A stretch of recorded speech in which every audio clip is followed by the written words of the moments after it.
Yes, online people, how is the audio? The audio is clear online?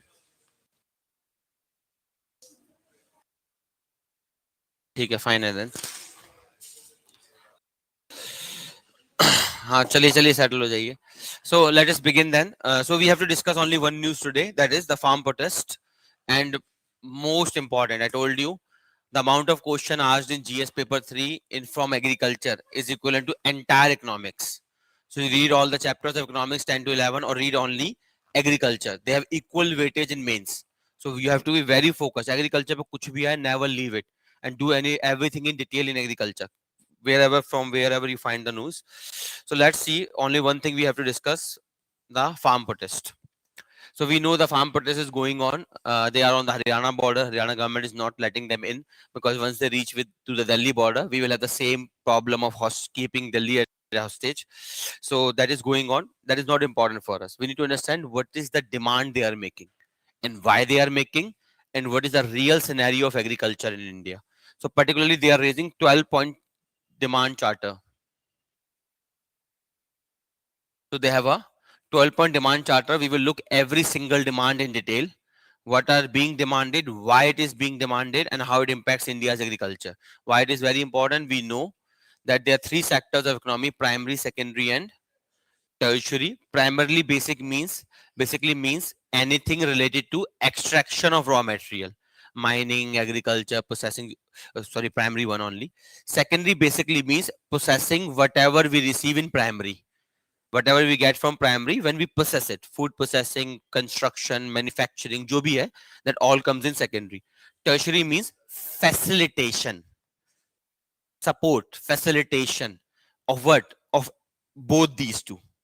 If you facilitate primary or you facilitate secondary, मान लेते हैं you are an agriculture graduate, so a farmers hire you or a farmer union hires you for providing inputs or how to increase farming quality. So what you are doing, you're not going to do farming, or you will provide intellectual services to farmers. So you are employed in tertiary, even the farmer is employed in primary. Same secondary में जा सकता है. You can be hired as manager or engineers to help in production processes. So tertiary basically assists secondary and primary for facilitation. It facilitates them for better production, better extraction raw material, whatever it is. So these are the three sectors. The problem India has, primary may around 70% of population of India depends. 70% population depends and its contribution GDP is the least of all three. जबकि secondary में आपका half of the population depends and the last at tertiary, least population dependence and maximum contribution to GDP. So this is the problem India has witnessed. That majority of our people depends on primary, but whose contribution to Indian economy is very less in terms of GDP. But again, understand what is GDP.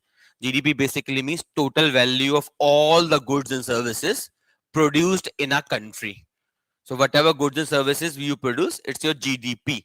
So contribution to GDP is very less, but the population dependence is very, very, very high. And why is it so? Because of secondary. India missed the secondary. How we should go? Primary to secondary and then tertiary. But India missed the secondary sector. India's manufacturing is very weak. Who took away the manufacturing? China. So China shifted from primary to secondary sector. And secondary, understand, it's a stable job. It provides good remuneration and works for long.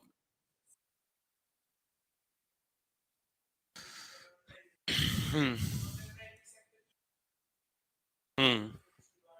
बिल्कुल वही हमारा logic है, productivity increase. पर एक ही said, why don't we increase productivity? अगर इतना ही important है प्रोडक्टिविटी बढ़ा दो. एक छोटा सा प्रॉब्लम आता है इसमें, बिकॉज 85% ऑफ हमारे फार्मर कैसे है? Small and marginal. स्मॉल, इसमें भी नोट्स में हम पढ़ेंगे उनके बारे में. Small and marginal farmers means less than 2 hectares. अब you have a very small land, that is the problem of small businesses, we call it. By if you're a small business, you don't have much money for innovation. But if you want to buy a big factory, if you want to buy a big machine, for example, a big tractor, automatic processing tractor, the way you have in Haryana, Punjab, if a UP or Bihar farmer wants to buy it, खरीद ही नहीं पाएगा, because small land है. Small land पे at most you can grow one crop or maybe partition 2 crops. A problem is one crop you are growing in your land because you have a small land, and if monsoon fails, anything happen, because agriculture depends a lot on आपका environmental factors. तो क्या होगा? The crop is gone, you are gone. तो इसलिए we want diversity of income. Imagine you have seven member family. 4 people work on farming, 3 people work on manufacturing. Diversity of income. But diversity, even if your agriculture failed this season, you still have money from the manufacturing that.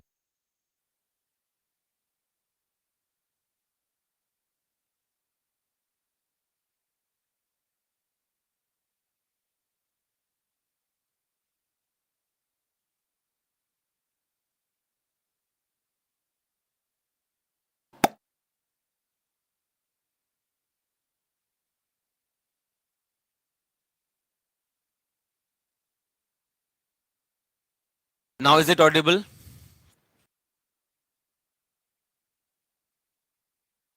Let me repeat again then. So we are discussing this news. The primary thing we are discussing is the 12-point charter demand. We will discuss every single demand in detail. Very, very important, because the contribution of agriculture and allied activities in your mains, even in interview, is as equal to the remaining economics. Either read all the 11, 12 chapter of economics, or read these 3 chapters, agriculture, allied activities, and processing. Equal amount of weightage is given, because India is primarily agricultural. So if you want to be an administrator, I, as the UPSC, as the government, wants you to understand India first. If you want to serve India, ना, तो India को पता भी तो होना चाहिए आपको. उसके लिए I want you to understand India's agriculture. So there are 3 sectors: primary, secondary, tertiary. Majority of Indians depends on primary, but India's primary's contribution to GDP is very less. Secondary में we could not achieve much. Tertiary, less number of people depend on tertiary, but tertiary's contribution to GDP is very high. What is the problem? Primary mein large number of people depend. So there was a student who said, why don't you increase productivity? The problem with increase in productivity is majority of India's farmer are subsistence based. That is small and marginal farmer. This is said by agriculture census. आपका 5 साल में होता है. Notes में है, अभी देख लेंगे हम. Agriculture census is conducted every 5 years. This time, the last data we have of 2015-16. Because 21 में होना था, because of corona it could not happen. अभी चल रहा है. So whenever the new data come, हम accordingly update कर लेंगे notes को. But for now, the last data we have of agriculture census is of 2015-16. According to that data, 85% of Indian farmers are marginal and small. That is less than 2 hectares. It means less than 2 hectares means you cannot do innovation. Innovation के लिए require large land where you can grow multiple crops. Now imagine you have a large land, say for example 10 hectares. In that you are growing 2 hectares में, say for example you grow one crop, next 2 में next crop. So 10 hectares में you are growing 5 crops. The chances that all 5 will fail together is virtually zero. It means you will get something out of your farming. A problem क्या होता है? You are a very small farm. You grow at most one crop in one season. If that crop fails for any reason, you're done, because you have taken a loan to do that farming and now you cannot return it back. How you can sustain yourself? If someone in your family is working in secondary or tertiary, so they will provide diversity of income. But then there comes another problem. India may majority of the people are unemployed because of structural unemployment. Structural, what do we mean by structural? It means that the skill set you possess and the skill set demanded by economy is different. India mein the problem our education system has is it is based on rote learning mechanism. Exam clearing is more important. 99% is more important rather than having skills. This is the problem. So we focus more on clearing exam. 92, 99, उससे नीचे बात नहीं करनी. What is the point of 99% when you don't have skills? मेरे लिए तो आप useless हो. Imagine yourself as an entrepreneur. आपका एक business है. So whom you will select? 99% idiot or 33% intellectual? Intellectual in this means skills वाला. Of course you will select a 33% skill वाला. Because एक तो 99% वाले के arrogance ज्यादा होगा. I am 99% में ये नहीं करेगा. 33% वाला कुछ भी कर देगा. The two advantages. First, the 99% wala will have a bit of arrogance that I will not do beyond this. बनाना है तो मुझे MD बनाओ, employee नहीं. ठीक है? The person who does not have very good marks, he's willing to work even in diversity of roles. He will not raise too many questions on the job employment. First thing. Second thing, first thing is हाँ, we will come to that, Aditi. यहाँ तक समझ में आया? तो you have marginal income, you can, majority of the people are unemployed because you don't have employment. Reason being, your skill set and the skill set demanded by the economy varies. They demand something else, you have something else. Primarily to blame India's education. Governance में आप करेंगे education. So those who cannot get employment, particularly in services and manufacturing, दोनों में skills लगता है. Services require high skills, and this is the problem with services. Services require high skills. Not everyone can possess that skill. Even if you possess that skill, it doesn't mean you can do it. Just for example, what I am doing is services. I am in tertiary sector. Just because you have knowledge, it does not mean you can teach also. Teaching is a different art, knowledge is a different thing. You may possess a knowledge, you find hard to communicate your point to other person. बैठो भाई, जल्दी बैठो. आप अपने सामने वाले को agree नहीं कर पाते. सोचिए, टू अगर make 700 students believe in whatever garbage you are saying, it's such a challenge. So you have to mess. क्या हो गया भाई?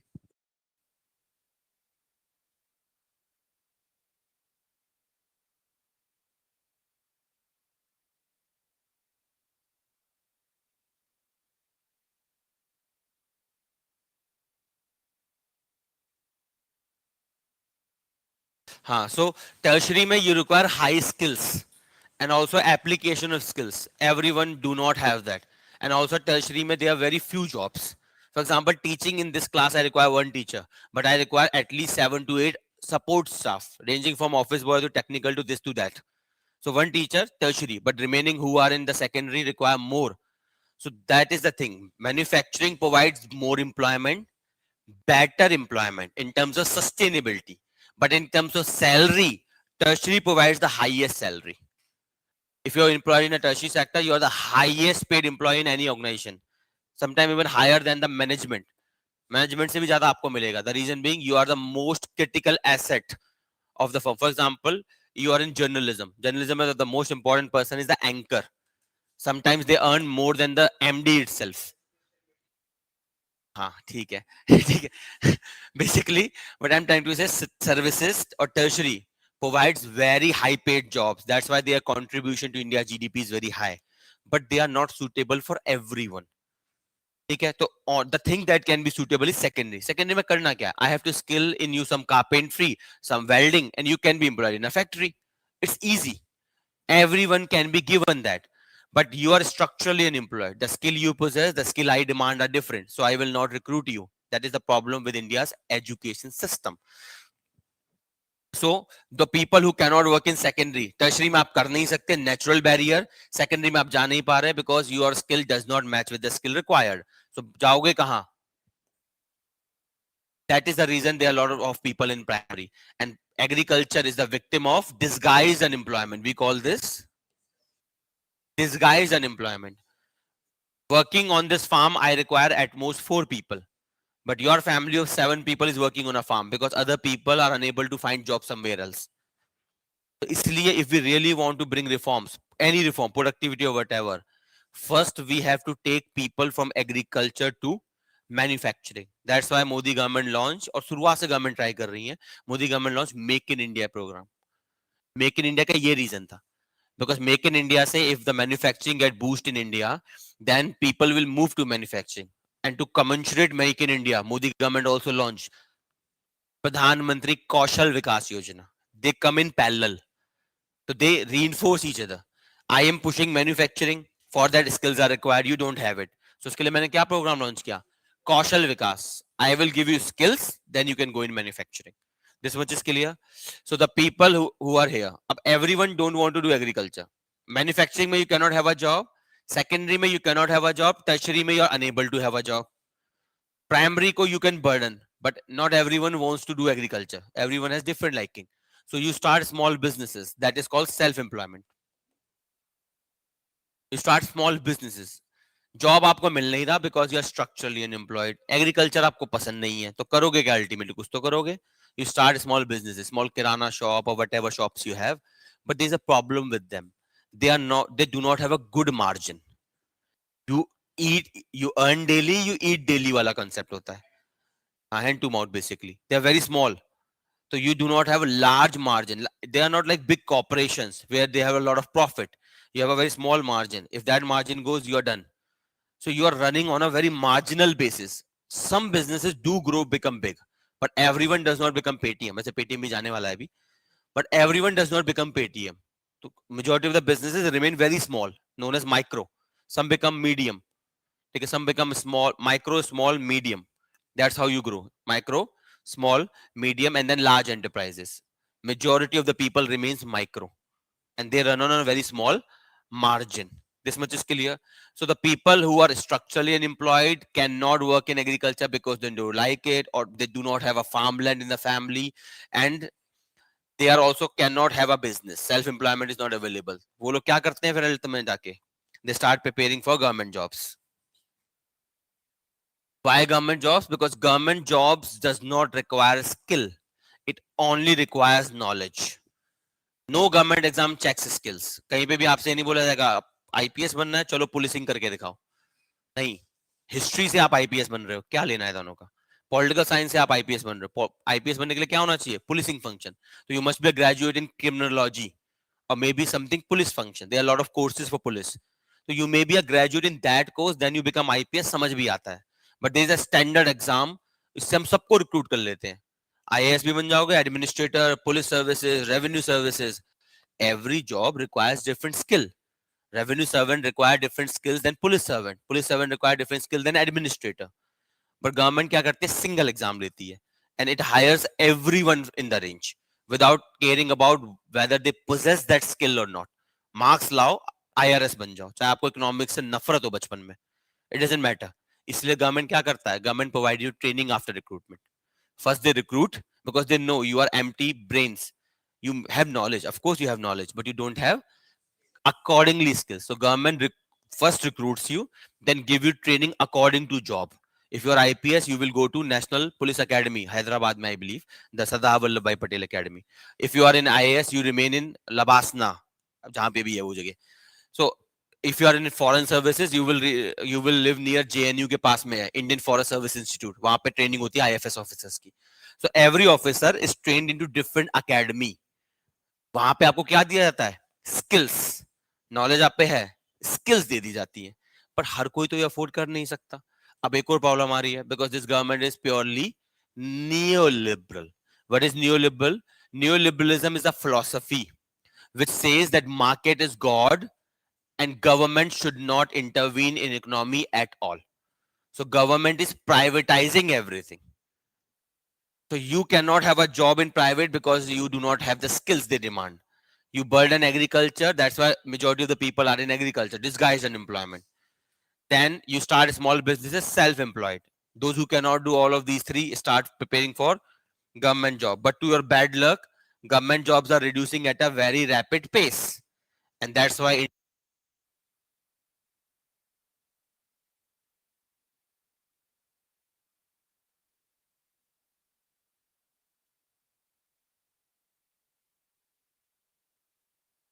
आपकी आवाज नहीं आ रही.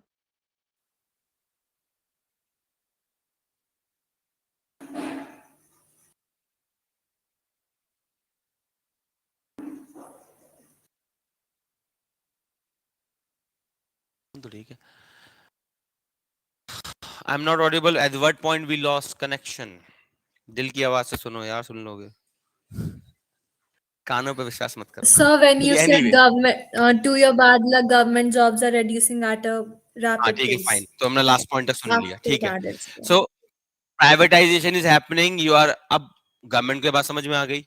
That privatization we are doing, you are preparing for government job. Government jobs are reducing. I want to push you from where? From primary to manufacturing. For that, what I started? I started Pradhan Mantri Kaushal Vikas Yojana to give you skills. If you have skills, you will get manufacturing secondary sector job. If possible, tertiary sector job. So you will not burden primary sector and you will have diversity of income. But a bad luck comes again because there is a generational shift. Our generation and the generation above us, our parents and elderlies, we are of different generations.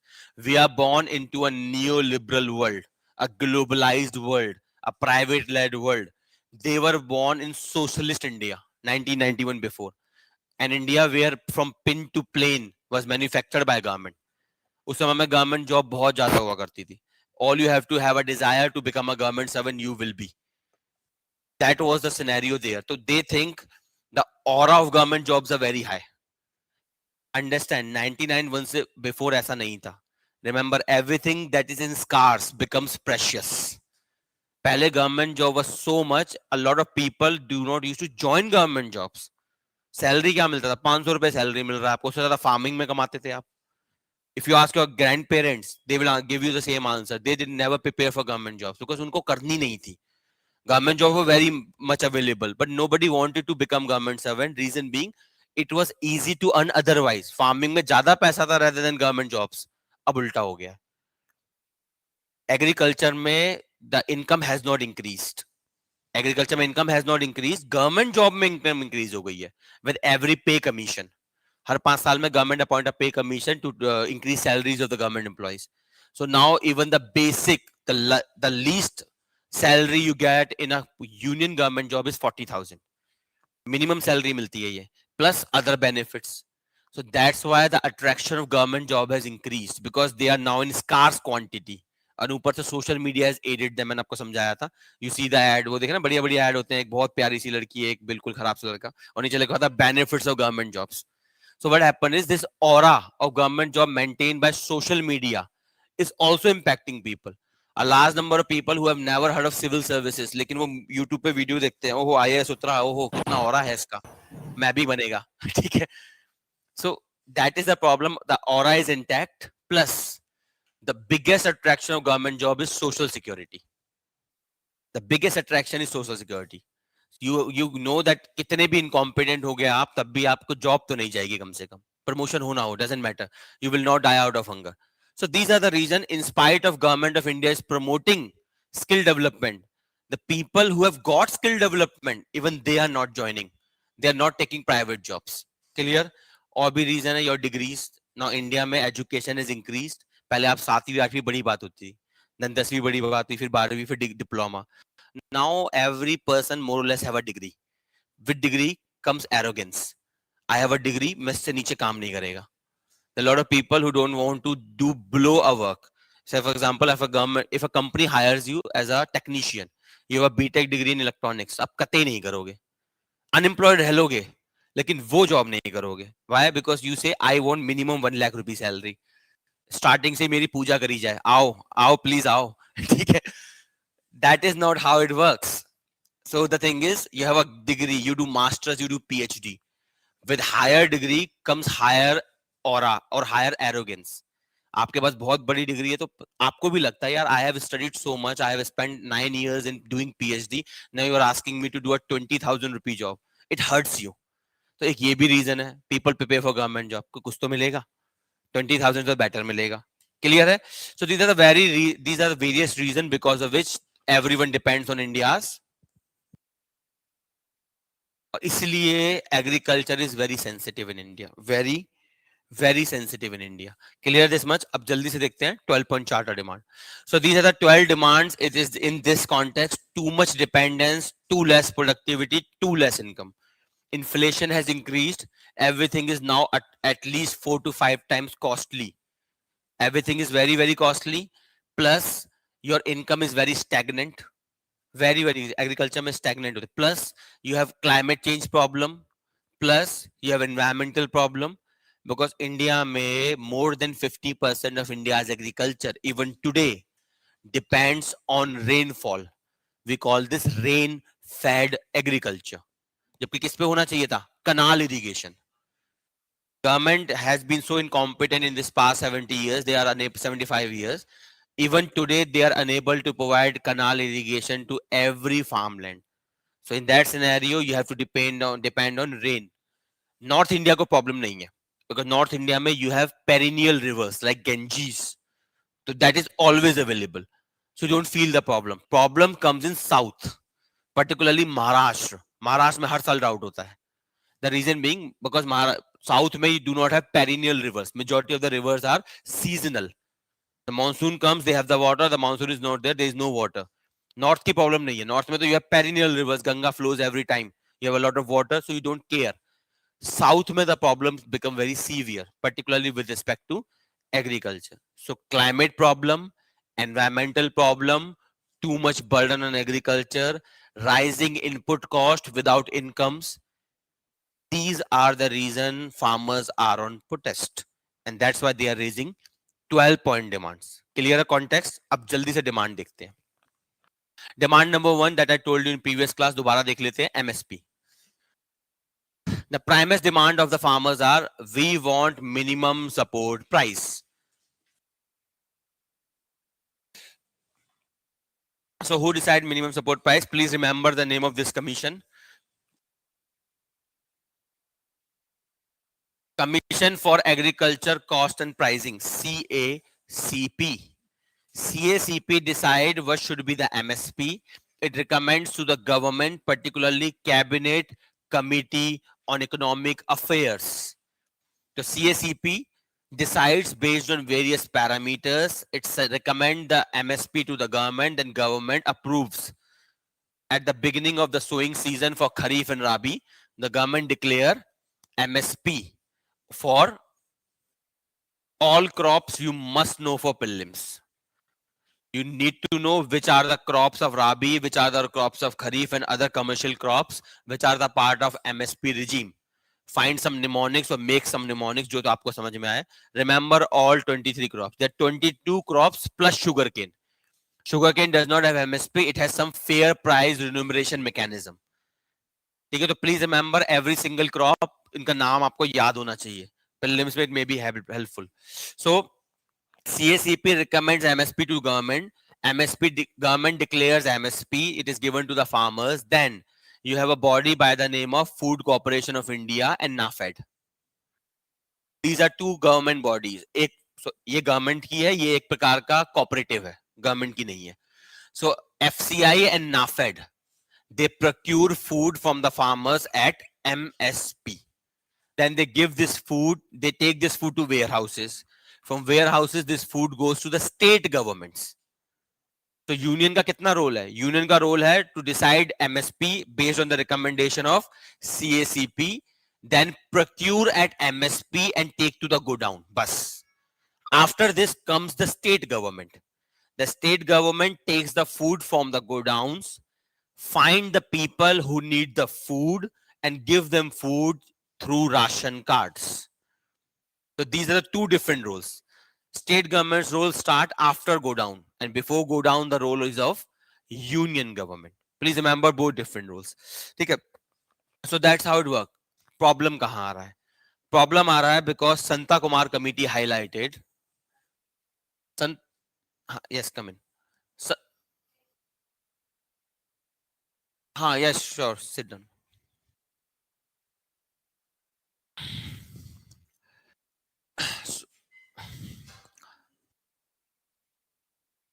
Santa Kumar committee has highlighted that only 6% of the farmers avail MSP.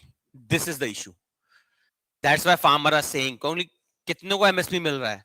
सिर्फ 6%. और कहाँ है ये 6%? Punjab Haryana. That's why the farmers who are protesting against farm laws or MSP are primarily Punjab and Haryana. Why? Because they are the biggest beneficiary of MSP regime. बाकी states में MSP नहीं मिल पाता properly, particularly Bihar में है ही नहीं, because Bihar government abolished सरकारी mandis, APMC बोलते हैं उन्हें. द सरकारी mandis are known as APMC, agriculture produce marketing committees. So these mandis have been abolished by the Bihar government. Bihar mein proper demand and supply mechanism is there, and that's why farming in Bihar is the victim of poverty, excessive poverty, because government assurance hai hi nahi unke paas. Punjab and Haryana mein farmers are the most prosperous because they have assured procurement by the government, and that's why they are the people who are demanding a law on MSP. If a law comes, then nobody in India, neither government nor private, can buy food less than MSP. Nobody. Abhi kya hota hai? Government buys at MSP, but private sector does not buy at MSP. If you go and sell to a private person, वो MSP पर कभी नहीं खरीदेगा. They will buy according to demand and supply. Majority of India does not get benefited from MSP. इसलिए farmers क्या demand कर रहे हैं? bring a law on MSP so that every farmer in India, irrespective of their state, they will receive a minimum guarantee of the procurement. Problem. Two problems. Pehla, it is unsustainable model. Government cannot afford to give MSP to every farmer. पैसा ही नहीं है इतना. पहली बात. दूसरा problem, एक तो देखिए, if law becomes, then government have to procure at MSP. Second problem, farmer कह रहे हैं चलो आप मत खरीदो. If you have a problem of procurement, then you don't procure. Bring liberalization, means abolish government mandis. We don't care. But bring a law on MSP that nobody can buy less than MSP. ऊपर जितना खरीद ले. Now the problem is, imagine yourself as a private entrepreneur. You're in food processing. Would you buy at MSP? Kabhi nahi. You will buy at the prices that market prevails. Of course, you will play the games, but nonetheless, private person will never buy at MSP. ठीक है, तो government cannot give MSP. Farmer are saying we are not asking MSP from you. We are not saying you borrow. We are not saying you buy. We are saying even private sector buys, but they must buy at MSP. Ab the problem is, election bhi jeetna hai. And to win election, I need money. And who gives funding to political parties? Corporates. If I bring law on MSP, they will be very angry. They will tamper with funding. And if funding is not come, then how would I win elections? So there are two problems with government. Pehla legal genuine problem hai that government cannot give MSP to every farmer. But even government cannot make private to give MSP. Because if government brings a law on MSP, the capitalists will be very angry. They will withdraw support from the government. And remember, it doesn't matter what ideology you possess. You may be socialist, communist, doesn't matter. If you want to become the prime minister, you must be supported by capitalists. Because election is a costly exercise. It requires money. And they provide money. Without their money, you cannot win. So you must be corporate friendly. So ये दो problem है. Clear problem? Number one, the capitalist will oppose this at whatever power they have. Most important, the money power they have. Second, government naturally cannot give MSP. वो खरीद नहीं सकती इतना farm, इतना produce. So this debate is going on and government is very clear and I can guarantee you government इस पे कानून नहीं बनाएगी. Doesn't matter farmer क्या बोलते हैं. So that is the main point. यही main point अटक रहा है. Government is willing to agree on other points. This point पे government is dead opposed कि हम नहीं कर पाएंगे. ठीक है, clear है everyone? Please remember all the sides. बाकी मैंने आपको समझा ही दिया how this happened. अब समझते हैं what are the problems of MSP.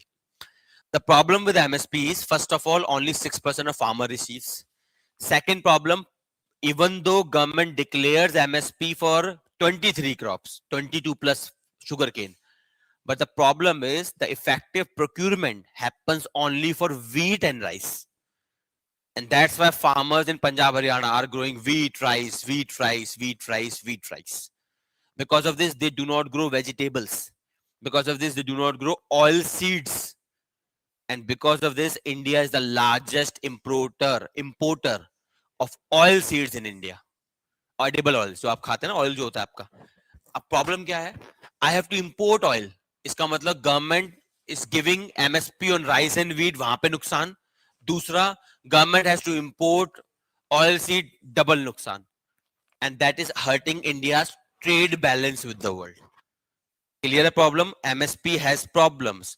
If we guarantee MSP, if we have to guarantee MSP, it should be wide. If you guarantee MSP and procurement happens only for rice and wheat, then you will further exacerbate this problem.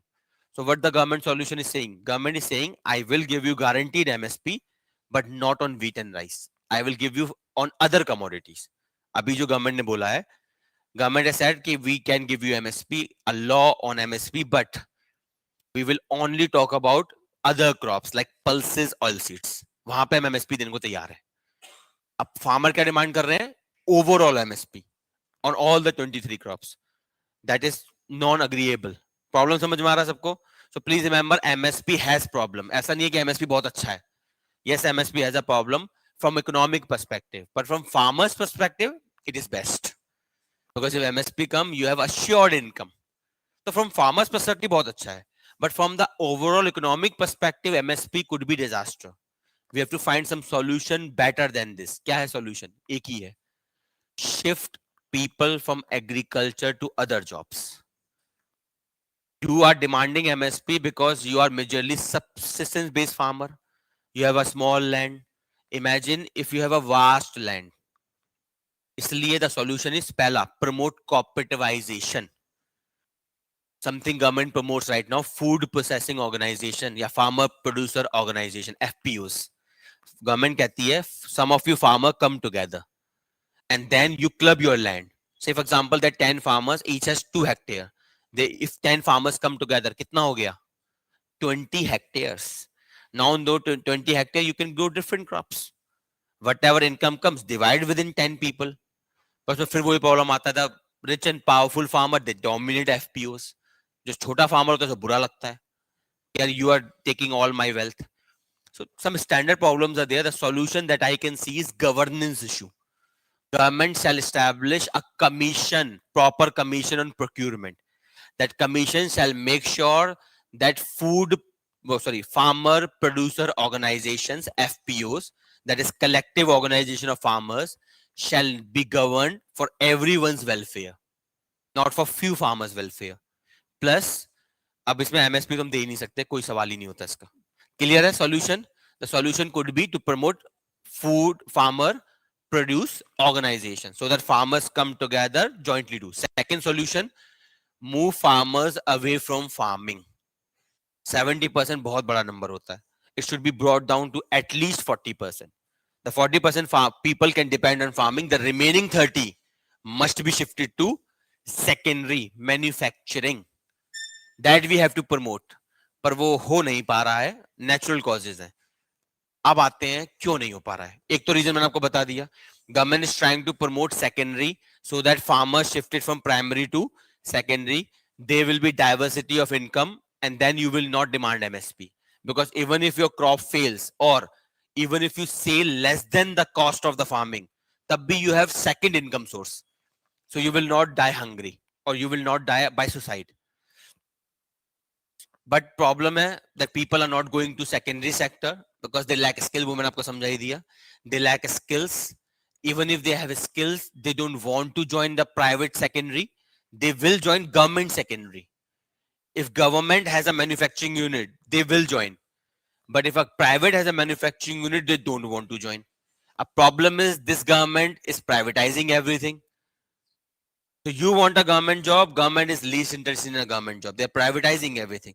Banks भी अभी recent में privatize होने वाले हैं. I think yesterday Nirmala Sitharaman said this, that they are looking to privatize all bank. पूरा proper proposal बन गया है. तो after election, I believe banks will be privatized also. Clear this much? Clear all the problems?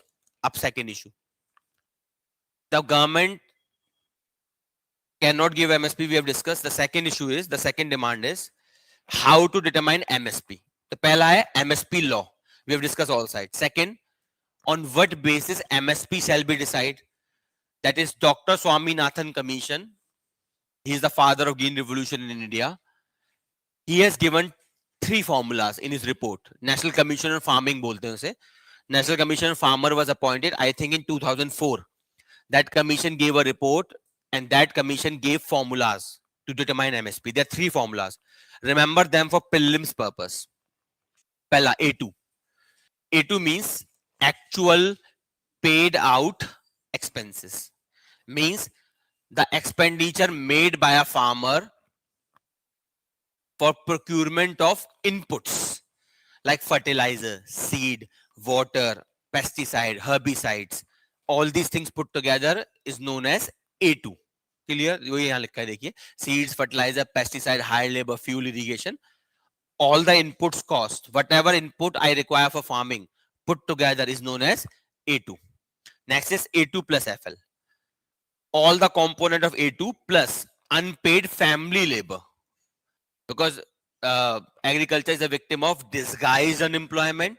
So there are a lot of people working on farming not required. So if I can calculate their labor also, it becomes A2 plus FL. The last is C2. C2 is the most comprehensive definition. It includes A2 plus FL plus. It also includes the rentals, the interest loan and fixed capital assets. मतलब the rent you paid for the house, the rent you paid for a farm, the loan interest you paid to bank. C2 is the most comprehensive definition.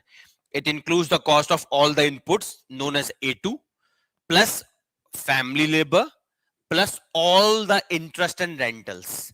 Rentals of machine, land, houses and interest paid to bank.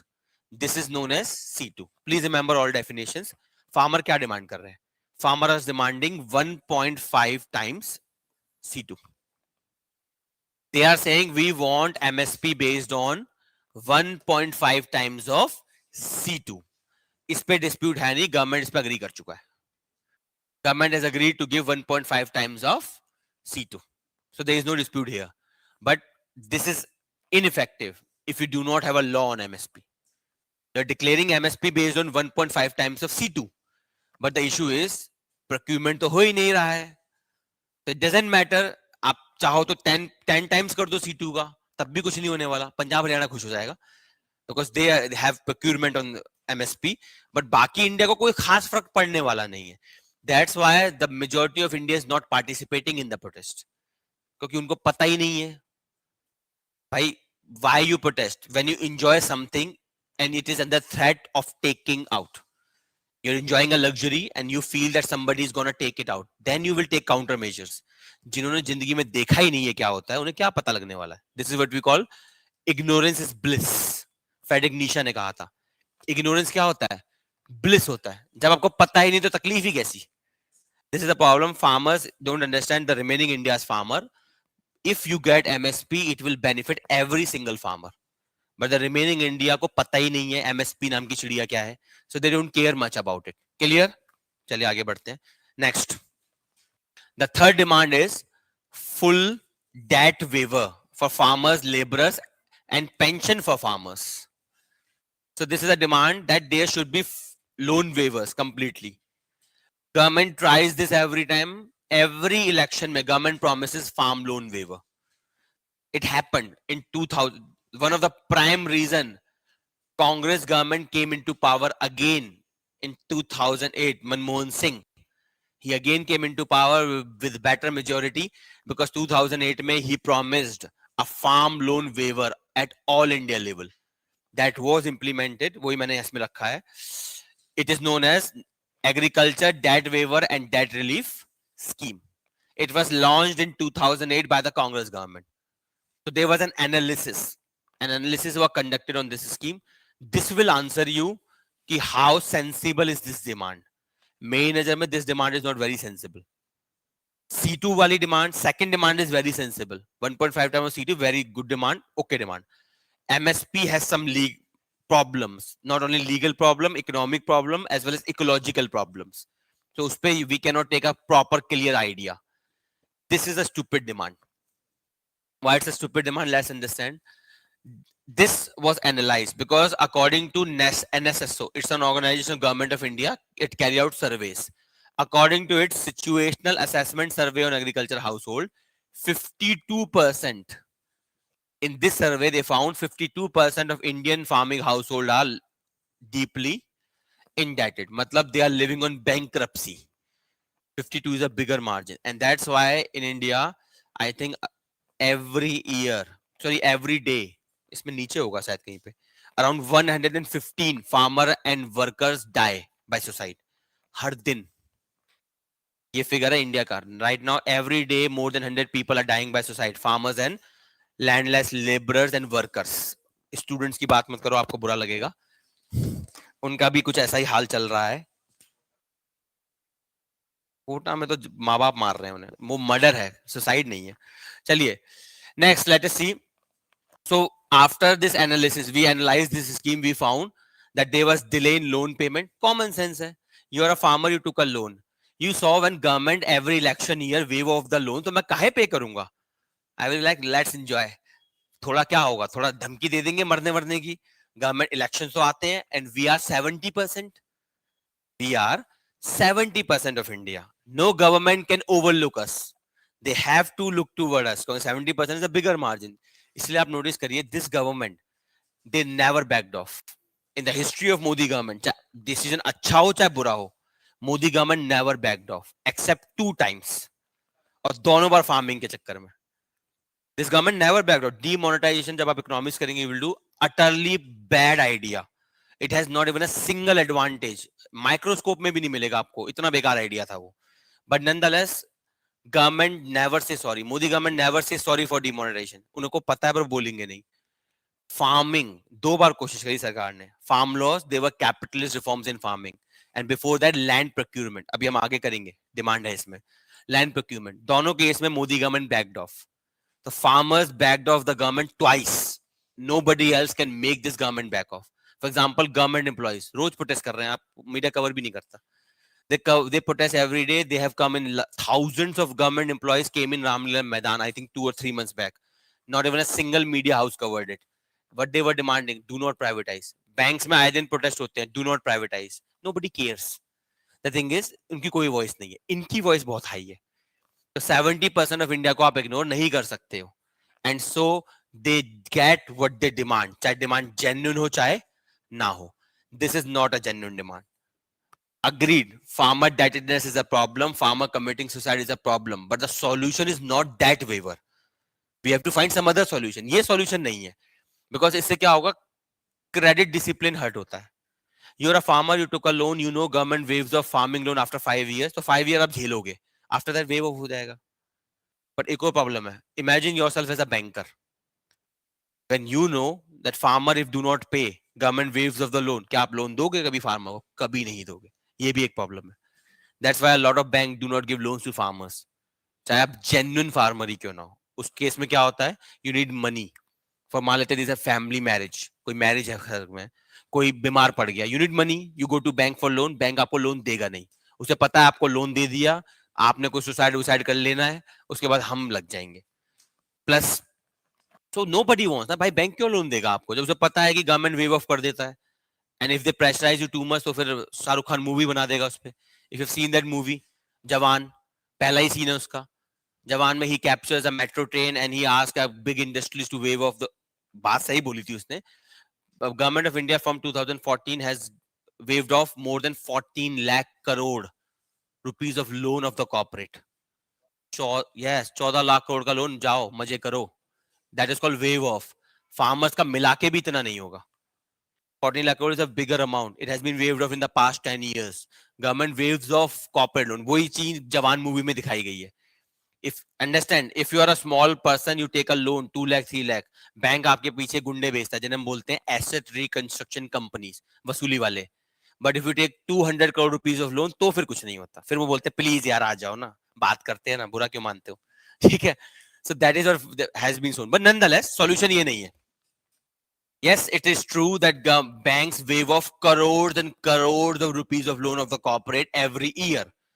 They let it off. It's okay. I know that part. But farmer demanding this is also not the solution. Na corporate ka genuine hai, na इनका genuine है. You cannot demand that you are doing something bad, तो हमें भी bad करना है.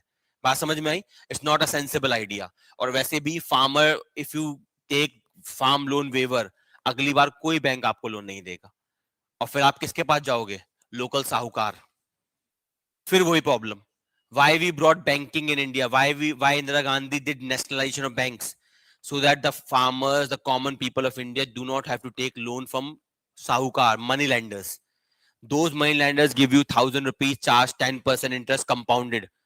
After 2 years, your interest on money is more than your money.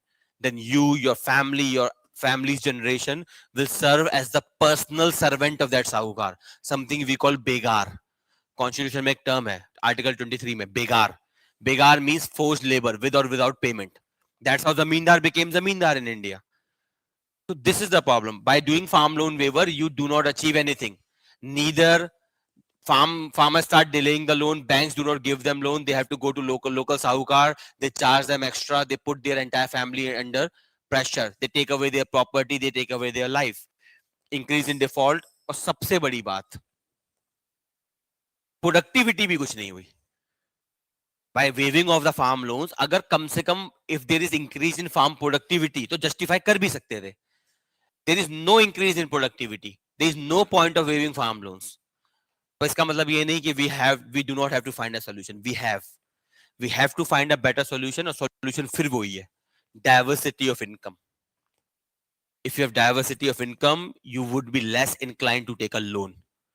Then the farmers seeking loans will decrease. और उसके लिए diversity of income कैसे होगा? Jobs है ही नहीं. बात समझ में आ रही है? तो प्रॉब्लम स्ट्रक्चरल है यहाँ पे. The farmer are demanding their, उनकी पर्सपेक्टिव सही है, गवर्नमेंट का पर्सपेक्टिव भी सही है काफी हद तक, but problem here coming is that there's some structural problem in the economy of India itself. The biggest problem is too much burden on primary, and there is lack of manufacturing. Boost manufacturing, the ultimate solution to this problem. Boost manufacturing, more jobs in manufacturing, less poverty and less dependence on farming. Even if the crop fails, you don't worry much. You don't have to take a loan because somebody in your family is doing a factory job. They have some savings from that you can take care of. The clear है?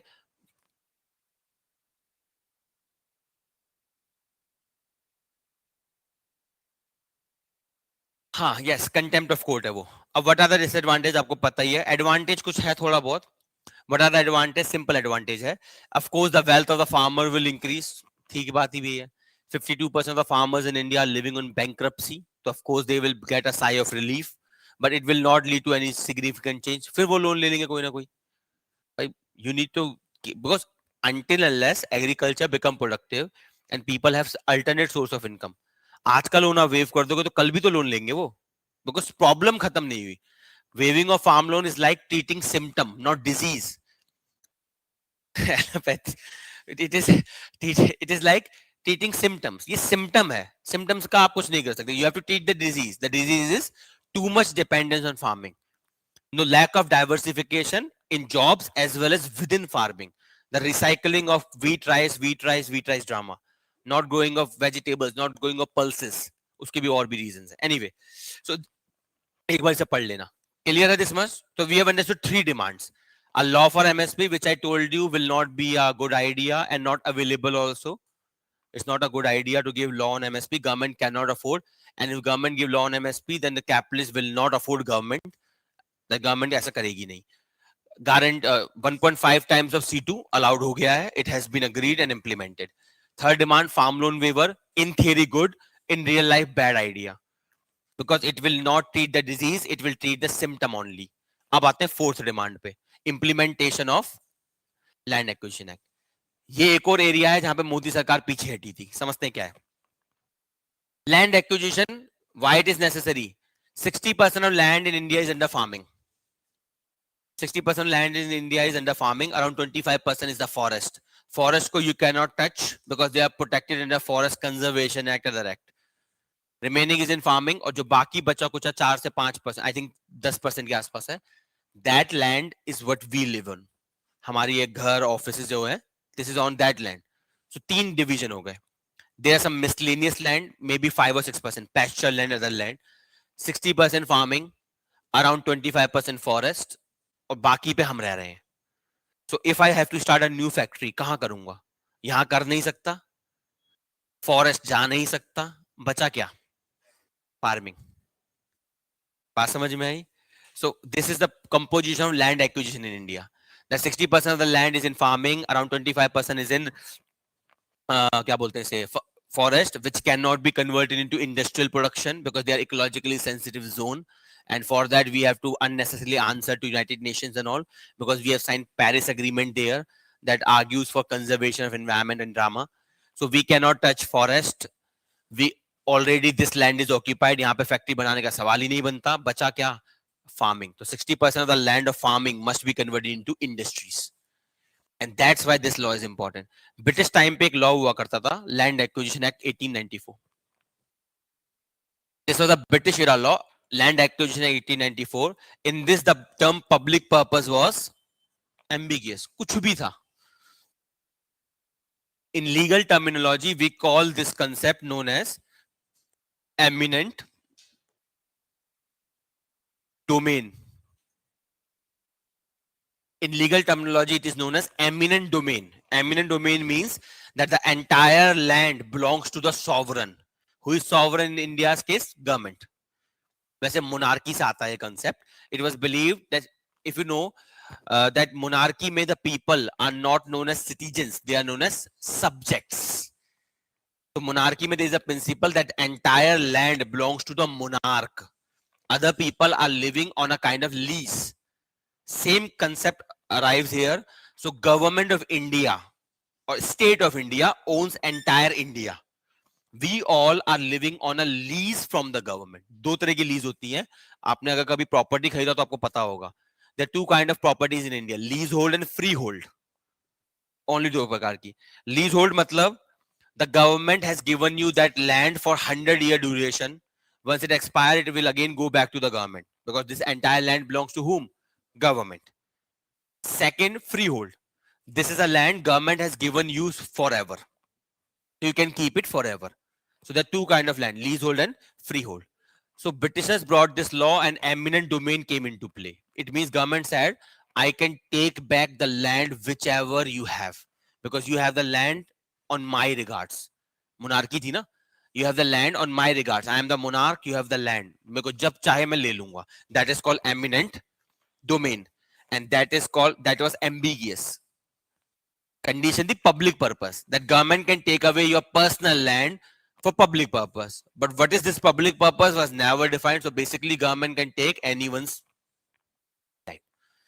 This was very bad because Britishers behaved the same way. इसके लिए क्या करा गया? Because 2013 में Congress new 2014 में elections आएंगे, तो उन्होंने सोचा क्यों ना एक कानून बना दिया जाए बढ़िया सा. And this law is known as Land Acquisition, Rehabilitation, Resettlement Act. This is a very, very strong law. Let's understand क्या है law. नीचे मैंने mention किया हुआ है. देखिए, under the British law, the word public purpose was ambiguous. Virtually government can say anything is public purpose and can take your land even by force. आप कुछ नहीं कर सकते. यहाँ पे क्या है? The word public purpose is clearly defined in Appendix 1. In this law, there is appendix. जैसे constitution में you have schedules. Appendix में there is a list of works which can be seen as public purpose. So if that work, मान लेते you want to build a highway. If highway is not mentioned in Appendix 1, then you cannot take my land under this law. Clear है? So there is a proper list. What is public purpose? जबकि इसमें क्या था? There was no list. It was prone to executive discretion. Second point, to take any land for private project, you require consent from 80% of the families. For public project, you require 70% of the family. पहले क्या था? ऐसा कुछ नहीं था. I want land, I can snatch it away. Previous law में. Now 80% of the affected family must give a consent to acquiring of land, and 70% in case of government projects or public projects. Another thing, if you acquire any land, for that you must conduct social impact assessment. देखिए, this law is very, very strong. I cannot take your land except the purpose listed in Appendix 1. Even for that purpose, even for the purpose listed, I require consent of 80% of the people for private and 70% for public. Plus, I have to conduct a social impact assessment. Social impact assessment means, say for example, I am acquiring the land from your village. So I will conduct an assessment of that village. If I take the land from this village, then who will be impacted? देखिए, just because you have a land, इसका मतलब ये नहीं केवल आप ही पे impact पड़ेगा, और भी लोगों पे impact पड़ता है. मान लेते you have a land on which you are running a factory. आप कुछ छोटा मोटा business करते थे, तो you were giving employment to the people. If I take away your land, I will also take employment of other peoples also. मान लेते you have a farmland and it was a grazing pasture. उस गांव के जितने पशु हैं वहां पे सब लोग चराने ले जाते थे. If I take your land, so I am not only taking your land, I am taking the grazing pasture of all the animals also. So land acquisition does not impact only the person whose land is gone. It also impact a lot of people in the vicinity. उन सब के लिए मैं क्या करूंगा? Social impact assessment. To understand by procuring this land how many people are affected and in what manner. Accordingly, I will take countermeasures. ठीक है? And वही लिखा है इसमें sustainable livelihood. Anyone whose livelihood will be impacted if I take your land, then they all will be given a compensation. That is here, compensation. In previous law, there was no compensation. Government can decide at per their will. Now, to it must be 4 times the market price in rural area and 2 times the market price in urban areas.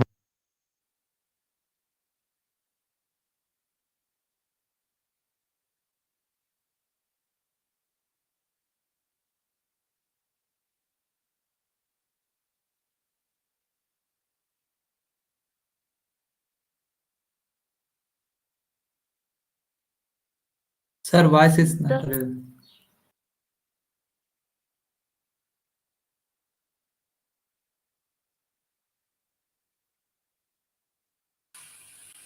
Anyway, यहाँ तक clear है सबको? That first, I will take your land. I will require 80% approval and 70%. Then I will conduct SIA. I will give you 4 times in rural, 2 times in urban, plus 1 time settlement to everyone who is impacted by acquisition of land. So you can see very strong conditions. So problem क्या हो गई? एक तरफ हमारे पास अंग्रेजों का कानून था, utterly pathetic. We had a British law, utterly pathetic. We have this law, too much powerful. We need to achieve something in between. इतना भी नहीं होना चाहिए कि कुछ भी करे.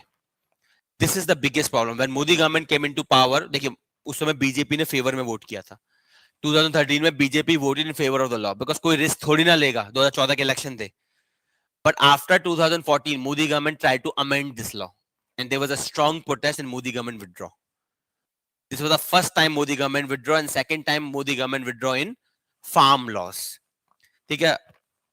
उसके अलावा it says that no land which is fertile, irrigated and multi-crop can be taken. If it is taken, then government must develop equal size of wasteland. So I cannot take fertile land. If I take it, then I have to develop a wasteland. Wasteland matlab a land where there is no cultivation. Barren kind of land. Okay. Next. If government acquire land for private company, then that private company will do rehabilitation.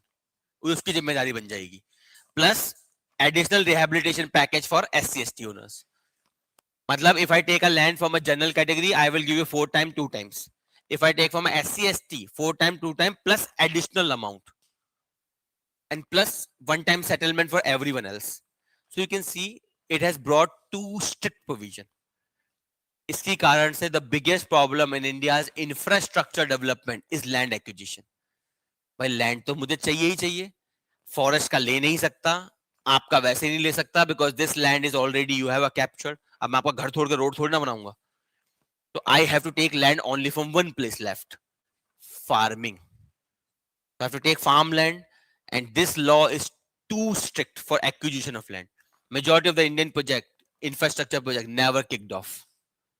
This was the problem. So the capitalists of India pressurized the government too much that please bring amendment. तो जल्दी से देख लेते हैं. बाकी और भी provision है, you can check. ये बड़ा भंगार provision था. This provision says if the project does not start within 5 years, the land will go back to the owner. मतलब एक तो I will give you 4 times, 2 times plus 1 time settlement plus additional for SC/ST plus 80% consent and 70% consent.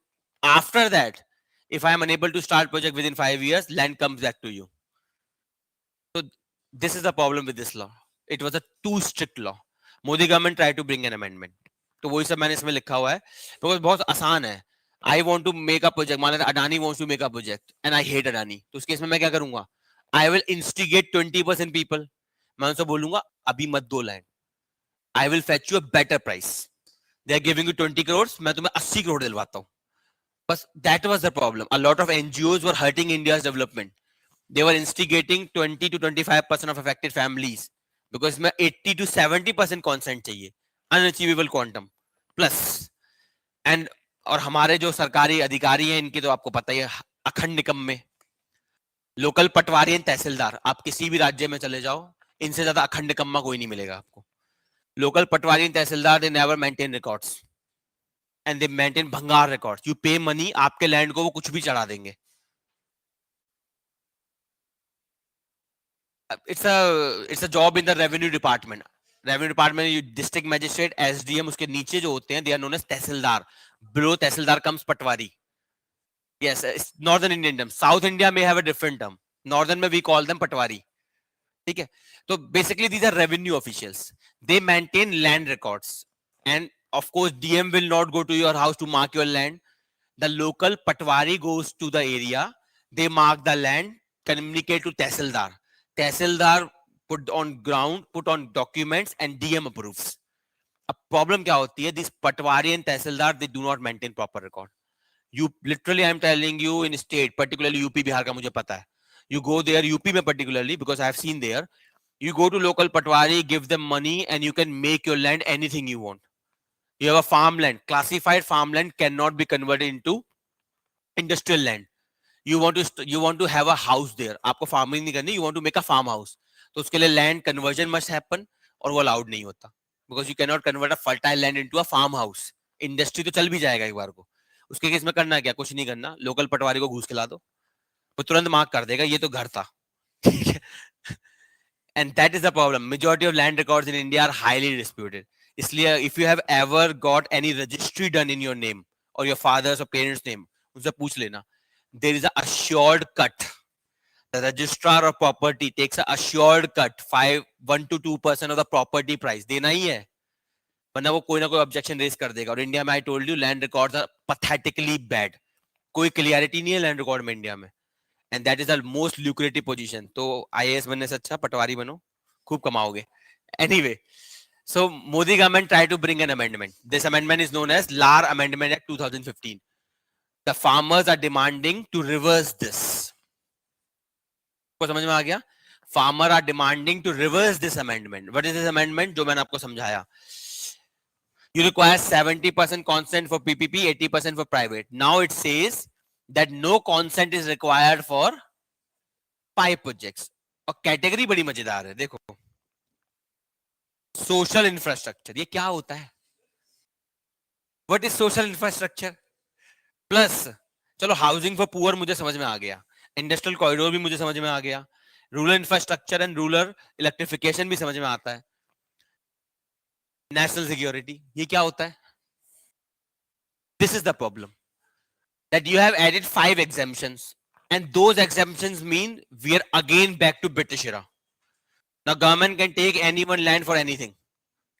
Social infrastructure, bhai, what is this social infrastructure? Hospital, road, highway, some industry. For example, you are a capitalist, you fund me, I will get your industry. वो भी तो social infrastructure, you will give a job. आप बोलोगे मैं जूते बना रहा हूँ, खुद थोड़ी ना पहनूंगा, जनता पहनेगी. Social infrastructure. That's why farmers are protesting. They are saying reverse this law. यार ये तो कुछ भी कर दिया आपने, ये प्रॉब्लम है. हम क्या दो एक्सट्रीम में चल रहे हैं, either we are too secure or either we are too unsecure. We need something in between so that the people's right over land is not compromised, but at the same time the development of India is not compromised. और होता है, देखिए खासकर elderly people, हमारे में इतना नहीं है, they are bit attached to land, particularly the tribals. They have a different loyalty to land. They even worship land. You may have seen that southern movie Kantara, that is based on a local tribal god. So this is a problem. Tribals worship their land, and those areas are highly productive.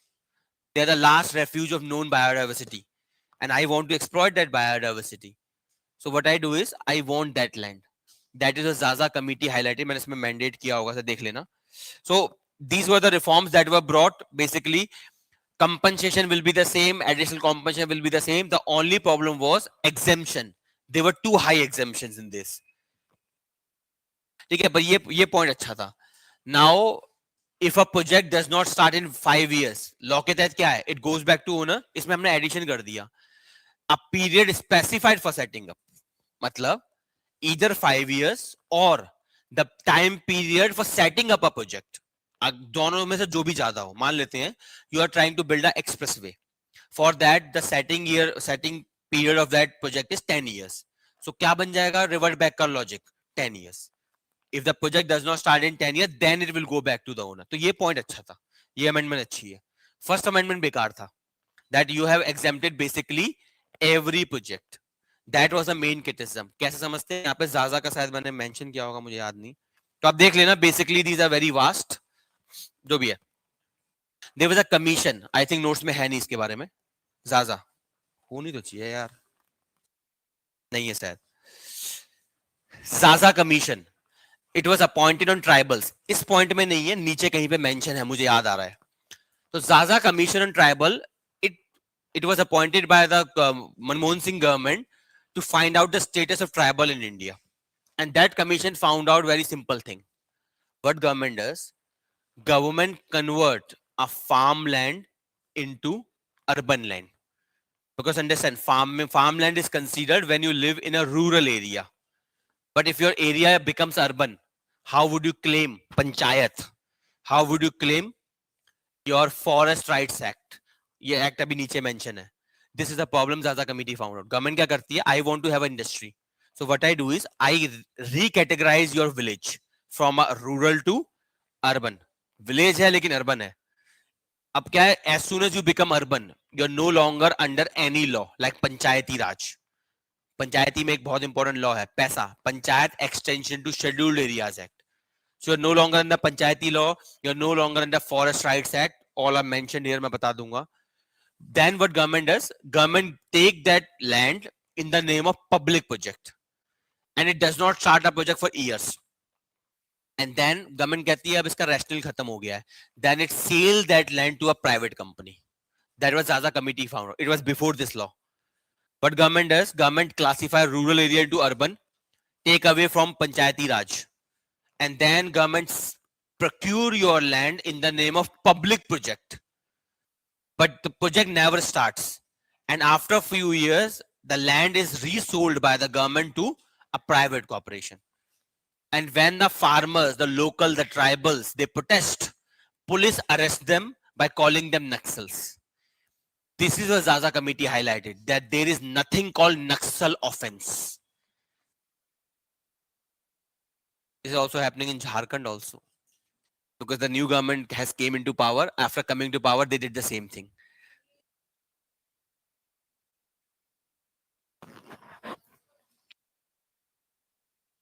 तो होता ही है इसमें, सीधी सी बात है. आप मुझे funding दे रहे हो तो आपकी फंडिंग से मेरी सरकार चल रही है. तो of course I will work for you. This is the problem Zaza committee find out. And if you protest तो छूटते आपको क्या बोल देगी police? Naxalites. This is the biggest criticism of liberal democracies. That's why the communists and the socialists, the left wingers, they criticize democracies as a government of the capitalist, by the capitalist, for the capitalist. This is the main criticism, that you are not a government of the people, you are a government of the capitalists, the corporate, because you have never seen the police doing lathi charge on the capitalists, but you have seen police doing lathi charge on farmers, tribals. उन पे पक्का देखा होगा. This is what they say, that state in liberal democracies works as the executive authority of the capitalist. It is not your government, it's the government of the capitalist, by the capitalist, for the capitalist. That is what Zaza committee said. अब imagine कीजिए, you are a tribal, and I told you tribal have a strong loyalty to land. उन्हें कोई मतलब नहीं आपके development से. Their understanding of development is very different. For them, that land is a god. They worship that land. How would you give your land to somebody else to exploit? आपको दिख रहा है वहां पे गोल्ड माइन है, tribals को gold से मतलब नहीं है. उनको तो इतना दिखता है मेरा भगवान है. Different interpretation. So to remove tribal rights, what you do? You convert that land into urban area. Urban. As soon as that land becomes urban area, it is no longer in the panchayati raj. Then you sell that land to the private corporation in the name of public purpose.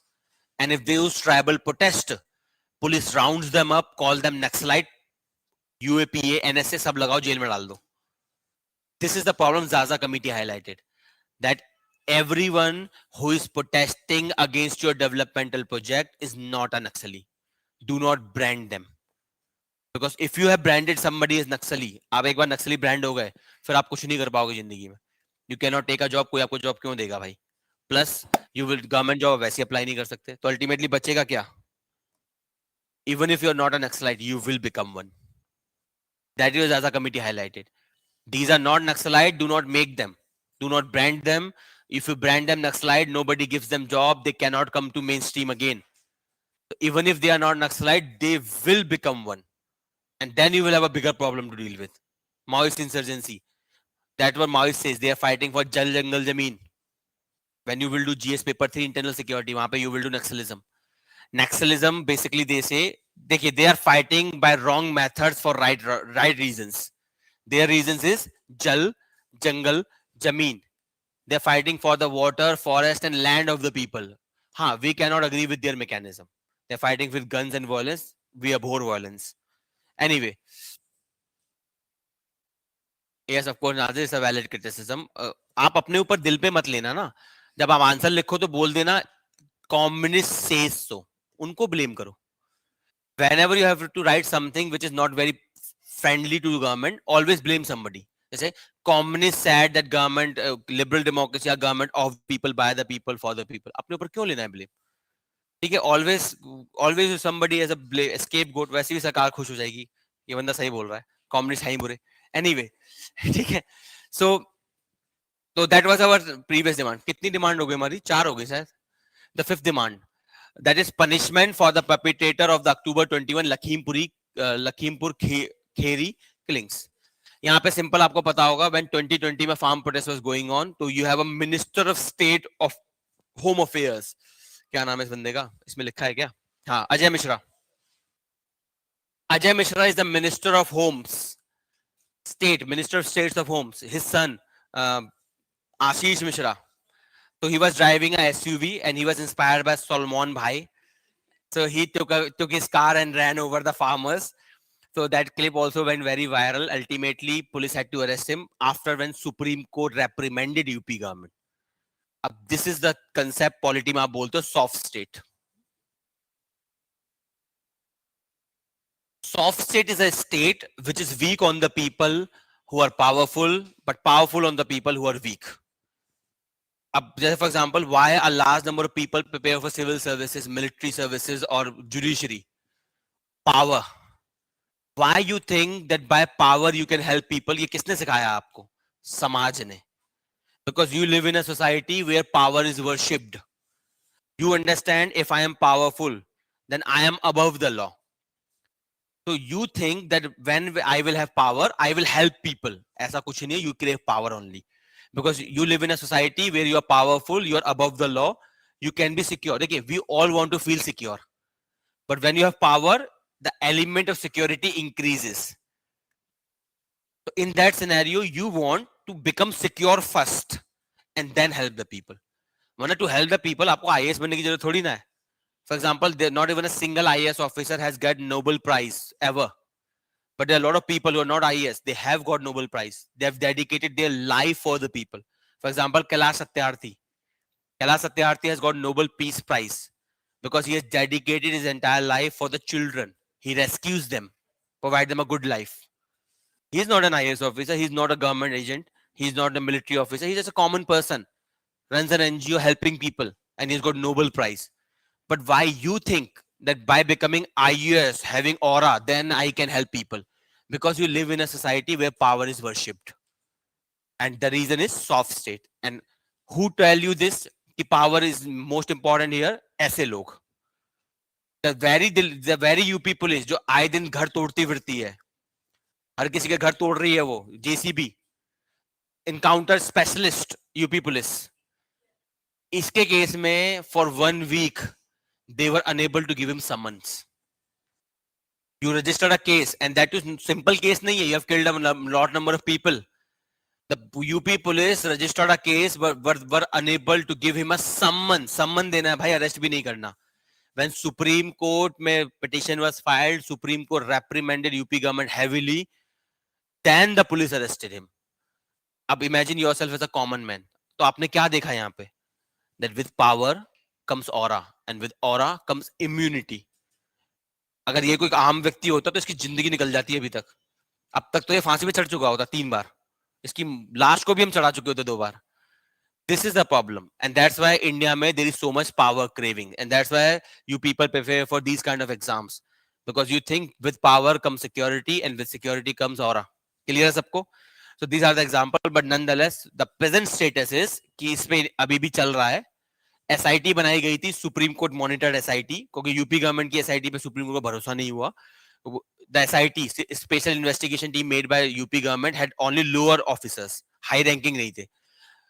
Supreme court में petition was filed, supreme court reprimanded UP government कि इसमें higher officers क्यों नहीं है, तुमने local officers क्यों रखे.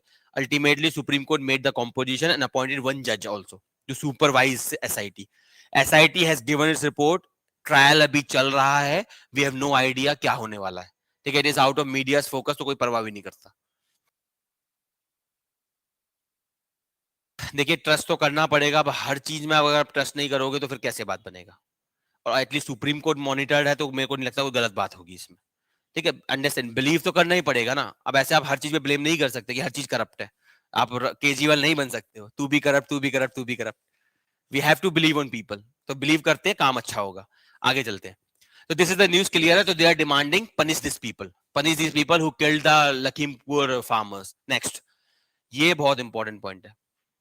India should withdraw from WTO and free trade agreement. This is another demand. अब ये डिमांड क्यों है?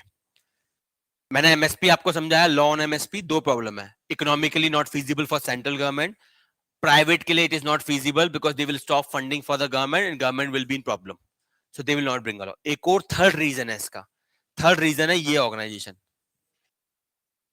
World trade organisation. All the countries of the world are the member here except Iran. I think Iran अभी member बना नहीं है. सो in this body you sign agreements at world level. Now understand how democracy functions. Democracy mein you have leaders, candidates, they come to you during elections, they promise different things, you choose one of them based on the promise and they go into power. For 5 years they must fulfill the promise they made. If they fulfill, you repeat the government. If they don't, you throw the government. Just for example, Kejriwal said I will give 200 units of free electricity. After coming to government, he's saying Modi is not allowing me to do this. Genuine है, we know, we will discuss sometime, मौका लगेगा तो. पर ये मैंने को नहीं पता. I am a voter of Delhi. I voted Kejriwal for 200 units of free electricity. Kejriwal को इलेक्शन में बोलना चाहिए था ना कि 200 units of electricity if Modi ji allows me. तब तो नहीं बोले तुम. डेमोक्रेसी ऐसे काम नहीं करता. I am a voter. I don't care. Beg, borrow, steal. You promised me, fulfill it. I don't care what is the reason. That is your headache. क्यों प्रॉमिस किया भाई, नहीं कर पा रहे थे तो. अब प्रॉब्लम समझिए. You have a government that has signed agreement at world level, and now you have a democracy that responds to people. तो दो प्रॉब्लम समझ में आ रही है. You have a government which has signed an agreement at world level, which curtails, which limits the ability of the government to make laws to fulfill its promise to the people. This is the problem we are having, and this is मैं बता, अभी agreement देख लेंगे हम इसे. This is, कहाँ गया बंदा यार, ये रहा, Yascha Monk. This is what Yascha Monk has said, undemocratic liberalism. ये रहा. This is Yascha Monk has said undemocratic liberalism. What is the undemocratic liberalism? World Trade Organization, World Bank, IMF, they are brainchild of America. They are brainchild of America. They push neoliberal agenda. मैं neoliberalism शुरुआत में समझाया था. Neoliberalism means market fundamentalism. It means market is God. The government should not interfere in economy. अब these institute they promote liberalism, यानी कि neoliberalism. But that runs contrary to the democracy. That's why he is saying undemocratic liberalism. You have chosen a government. अब आते हैं real life scenario. You have chosen a government who has promised you we will give MSP under law. जैसे अभी promise कर रहे हैं, क्या नाम है इनका, कांग्रेस, क्योंकि ये चलता रहता है. बीजेपी अपोजिशन में होती, बीजेपी भी बोल देती हाँ लॉ ले लेना. सरकार में आएंगे तो देख लेंगे क्या होने वाला है. So अब the thing is, Congress for example has promised. अब let's suppose 2029 में farmer chooses Congress. Because Congress has promised that if we come to power, we will bring a law on MSP. But can they? No. Why? Because the government of India has signed an agreement in WTO that is known as Agreement on Agriculture. ये पीछे page पे आ जाइए. Page number ही नहीं लिखा इस पे यार, जो भी 8 वगैरह पे, प्रीवियस पेज पे आ जाइए. Under Agreement on Agriculture, all the governments have signed. They divide subsidies into 3 types. Green box subsidy, blue box subsidy, amber box subsidy. Green box subsidy means any subsidy that does not directly interferes with production in agriculture. Does not directly interfere. They are allowed without limits. Any subsidy that does not directly interfere with production in agriculture, they are allowed without limits. Example इसका India के case में PM किसान, प्रधानमंत्री किसान Samman Nidhi. PM किसान में Modi government give 6,000 rupees to every farmers who has a land. Landless को नहीं मिलता.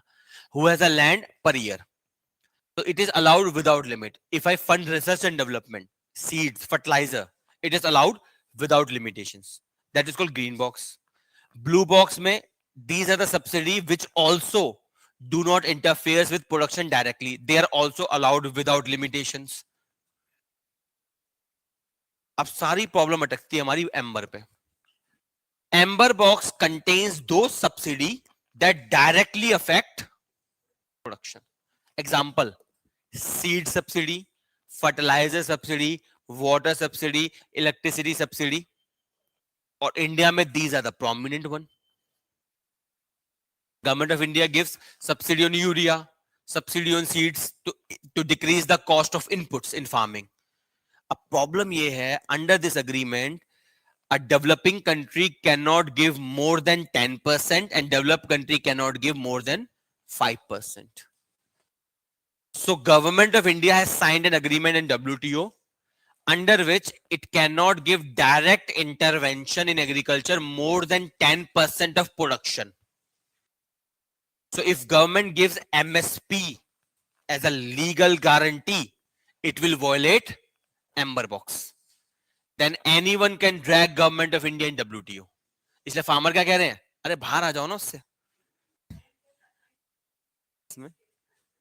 कर रहा होगा, बहुत लोग करते हैं, हमने कई बार हमने भी ड्रैग करा है कई कंट्रीज को. That is not the point. Point ये है कि हमारी प्रॉब्लम है भाई, because we are a country where 70% population depends on agriculture. Develop country को कोई प्रॉब्लम नहीं होता. Majority of the subsidies in developed world are indirect subsidies. They do not give fertilizer, electricity subsidy. They give direct amount into the account of the farmer. They have a lot of money. They can do this. Plus, they invest huge money in research and development. और they are allowed. अब आप कहेंगे India इतना बेवकूफ है क्या कि agreement sign करा हमने? हमें समझ नहीं आ रही थी ये बात. नहीं आती है भाई, नहीं आती है. क्यों? देखिए, understand, when you start new, जब आप यूपीएससी में नए नए आते हैं तो you do not understand a lot of things, a lot of concepts. Over time you get expert ना. सेम यहाँ पे है. जब डब्ल्यूटीओ में एग्रीमेंट आए थे तब इंडिया इतना स्मार्ट नहीं था. तब हमें लगा कि ये लोग सच बोल रहे हैं. We were not very concern, क्योंकि हमें पता नहीं. एक्चुअली हमारी नाइविटी थी. ऐसा नहीं कि हम बेवकूफ थे. It was our naivety, because at that point of time we did not understand these terms. हमें समझ में नहीं आए एम्बर वेम्बर क्या खेला इन्होंने. Developed country new these terms. So they made an agreement that benefits them. उस वक्त we did not have the enough knowledge or mental capacity to find these plot holes. पर अब हमने तो साइन कर दिया, अब हम फंस गए. ये प्रॉब्लम है. That's why the farmer is saying come out of WTO. Because if you do not come out of WTO, you do not negate free trade agreements, तो आप हमें MSP दे ही नहीं पाओगे. लॉ बना ही नहीं सकते. You cannot give us fertilizer subsidy, electricity subsidy, because you will violate 10%. And India is not alone here. That's why around the world, right-wing parties are rising in power. That's why Donald Trump became president of America. क्यों? अब people of America are saying, देखिए ये irony है वैसे, people of America are saying to the government of America, we want job. For that, America have to impose barriers to trade so that Apple do not go to India to manufacturing and manufacture in America. But if you impose trade barriers, you will violate free trade agreement in WTO. Then India will drag US in WTO. So that's why Donald Trump comes and says, I will impose trade barriers. Donald Trump popularly said, WTO is a disaster for America. He said this statement. And that's why people of America chose Donald Trump. Viktor Orban, India में किसी हम नाम नहीं लेंगे. All these people are soft dictators. They are rising in power because common people are hurt. Common people are angry. They are like, why my government is not listening me? मैं vote दे रहा हूं, मेरा काम नहीं हो रहा है. You are signing free trade agreement at world level, उसमें कुछ भी बोले जा रहे हो तुम लोग. ऐसे में क्या हो रहा है, सॉफ्ट डिक्टेटर. जैसे for example you are very hurt, you have recent had a breakup, तो क्या होता है, somebody comes, that person is not here to appease, that person is here to take advantage. ये सही पॉइंट है. ये third है, you are hurt at that point of time, a comforting lie appears good than a harsh truth. आपका दोस्त जो बोलता है, मैं तो बोल ही रहा था, उस पे नहीं जाओगे आप, उस पे जाओगे जो आपको सुख बिठाए, एक जाम पिलाए थोड़ा सा. Understand, when you are hurt ना, you want a comforting lie, not a harsh truth. ये सॉफ्ट डिक्टेटर्स क्या बोल रहे हैं, comforting lie. What Donald Trump said, make America great again. ये कौन सा ग्रेटनेस है वो ढूंढ रहा है. He is trying to find the America of 1960-70s. 1960-70s में when they were the manufacturing hub, they had all the jobs and we were the market. अब चीजें बदल गई हैं. Now we are the manufacturing hub. China is the world manufacturing hub. India is the global back office. उनके पास job नहीं है. अब American रो रहे हैं. American are saying to American government, यार आप कर क्या रहे हो, हमारी जॉब इंडियंस ले गए, चाइनीज ले गए. उनको समझना चाहिए, you are unemployed not because of Indian Chinese, you are unemployed because of your own capitalism. Your capitalism that forged free trade agreement so that your capitalists can exploit the markets of India and China. अब table बदल गई तो तुम रोने लग गए. Cheating करता है बोल रहे हो. बात समझ में आ रही है सबको? That's why the farmers of India are saying withdraw from WTO. थोड़ा टेक्निकल है, बहुत जल्दी जल्दी हम पढ़ रहे हैं क्योंकि ये सारा कई क्लासों में होता है. देखिए, if India comes out of it, एक प्रॉब्लम भी हो जाएगा, you will lose access to the world as well. अगर आप फ्री ट्रेड नहीं दोगे तो सामने वाला फ्री ट्रेड क्यों देगा आपको? तो इट विल हर्ट हुम? Of course the capitalist. Farmers को खास फर्क नहीं भी पड़ेगा, और पड़ भी सकता है.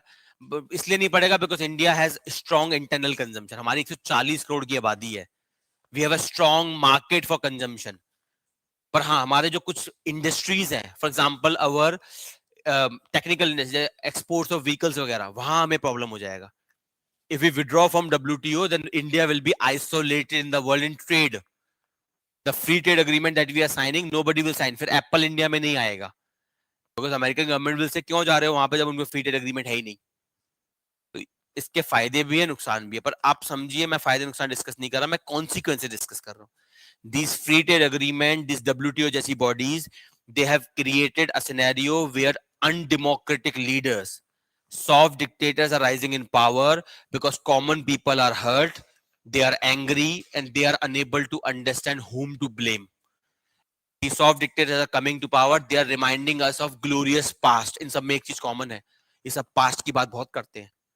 They will remind you कि हाँ, कभी हम ये हुआ करते थे, and you will mesmerize. और सबसे ज्यादा इनको वोट कौन देता है? हमारे से पहले वाली जनरेशन, क्योंकि हमने तो वो एरा देखा ही नहीं. We were to born in present era. The generation before us, they have seen that era. Americans born before this generation, they have seen 1960s, 70s America, the industrial hub, when everything was manufactured in America. उनको वो दिन याद आते हैं. तो actually when Donald Trump says make America great again, तो वो आपके लिए नहीं कह रहा, उसे पता है आप लोगों को पता ही नहीं है उस अमेरिका के बारे में. वो किसके लिए कह रहा है? आपके पेरेंट्स के लिए. That's why you see this pattern. The right wing parties को सबसे ज्यादा सपोर्ट कौन करता है? हमसे पहले वाली generation. The generation before us, they support the right wing parties too much because the right wing parties remind them of glorious India, glorious America, glorious Pakistan. Clear है सबको? This is a thing. अब पढ़ लेना, बाकी जल्दी हमें आगे move करना है. So please remember this concept, undemocratic liberalism, Yascha Monk. And issues मैंने सारे लिख दिए, please write them. अगला, इलेक्ट्रिसिटी अमेंडमेंट बिल होने वाला, 2-3 और बची है. इसके ऊपर होकर कौन सी है भाई? अच्छा सॉरी, कॉम्पनसेशन फॉर फार्मर्स से कुछ खास है नहीं. When farmer were protesting, around 537 farmers died, around 600 बोल दीजिए. तो around 600 farmer died during protest. तो this farm protest is demanding give all of them compensation plus a government job. हाँ, ऐसा होगा नहीं, टेंशन ना लो, ठीक है. Anyway, गवर्नमेंट जॉब ऐसे भी नहीं मिलेगी because I told you there are too many unemployments. Government में है, आई थिंक मेरे ख्याल में 7 या 8 लाख के करीब वैकेंसी खाली पड़ी है, only in central government. I am not accounting PSUs, I am not talking about university college, उनको हटा के सिर्फ सेंट्रल गवर्नमेंट में अराउंड 60 लाख वैकेंसी खाली पड़ी है। गवर्नमेंट क्यों नहीं फुलफिल कर रही? कॉमन सेंस है। अगर मैं आपको जॉब दे दूंगा तो फिर आप ड्रामा करोगे जो मैं प्राइवेटाइजेशन करूंगा। Imagine if I give you employment in SBI and then I privatise SBI, आप तो धरने में बैठ जाओगे, कहोगे चीटिंग करता है। I prepare for 6 years to become a government servant, आप प्राइवेटाइज कर रहे हो मेरे को। तो इसलिए गवर्नमेंट कहती है मैं रिक्रूट ही नहीं करता, जाओ, I will not recruit you. तो आप प्रोटेस्ट काहे क्यों करोगे? इसे बोलते हैं हम exit by liberal entry. Exit by liberal entry, जल्दी से मैं बता देता हूं। This idea was coined by economic survey. There was a problem with two economic survey. If government try to privatise anything, people protest. So economic survey found a solution to that problem. Problem is, do not recruit new people. Let's say telecom. Telecom में, for example, BSNL, MTNL are the only companies. अब मैं क्या करूंगा? I will open telecom to private sector. They will start coming to telecom. Then I will stop new recruitment in BSNL, MTNL. So new blood will not come into the organization. Old people will keep on retiring. बीच के जो लोग बचे, I will give them VRS. VRS is known as voluntary retirement service. Say for example, you are 40 years old, you have 20 years service left. I will say you take 20 years salary today. आपको लग रहा होगा महंगा सौदा है, सरकार के लिए सस्ता सौदा है. If you will do protest and if police action will happen, then court cases will happen, government will waste more than that. ये आसान तरीका है सरकार के लिए. But the government will say new blood will not come. Who will protest? Old blood will exit. बचा बीच का blood. That blood will be given VRS. So over time, the government company will shrink, and whatever space that company will leave will be given to private. That is called exit by liberal entry, and that's why government is not recruiting even on vacant vacancies. क्योंकि अगर आपको recruit कर लिया, आप young हो, आप बेमतलब धरने पे बैठ जाओगे और आपका धरना हम झेलना नहीं चाहते, तो इससे बढ़िया आपको मैं रिक्रूटमेंट दूंगा ही नहीं. ओल्ड लोग निकलते चले जाएंगे, जो बीच के बच्चे उनको मैं VRS दे दूंगा. सोचिए, आपको सोचिए, आप 40 साल की एज है, आपको मैं बैठे बिठाए 20 साल की सैलरी अभी दे रहा हूं, तो आप तो कहोगे भाई दो, मैं तो निकलता हूं. इन दैट सिनेरियो वो छोटी गवर्नमेंट कंपनी क्या होगी? छोटी होती चली जाएगी and dead. That's how BSNL and MTNL was killed. Understand, BSNL MTNL natural death नहीं मरा है, आर्टिफिशियल डेथ मरा है, उसे मारा गया है. एंड कैसे मारा है? Exit by liberal entry, and that is what is happening with every company, including railways. That's why railways में recruitment नहीं हो रहा है. If I recruit, then how would I privatize? Clear? You may like it or not. मैं आपको phenomena बता रहा हूँ. Dislike like मत करा करो फालतू का, ठीक है? Subsistence होगा, कहाँ लिखा है? कहाँ पे? यहाँ पे ऊपर लिखा होगा. सबसे वही होता है, सर्वाइवल बेस, वो 2 हेक्टेयर से कम वाला, वही लिखा होगा. चलिए, क्लियर है this news also, this demand. अब अगली डिमांड पे आते हैं, इलेक्ट्रिसिटी अमेंडमेंट बिल. अब ये क्या ड्रामा है?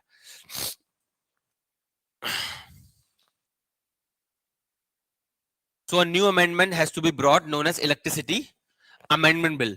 Government of India proposed this amendment. अब इंडिया में क्या होता है? You have a producer who produce electricity, then you have a transmitter who transmit electricity, then you have a distributor who distribute electricity. These are the 3 parts of electricity infrastructure in India. Under this law, we are dividing distribution into 2 parts, distribution and supply.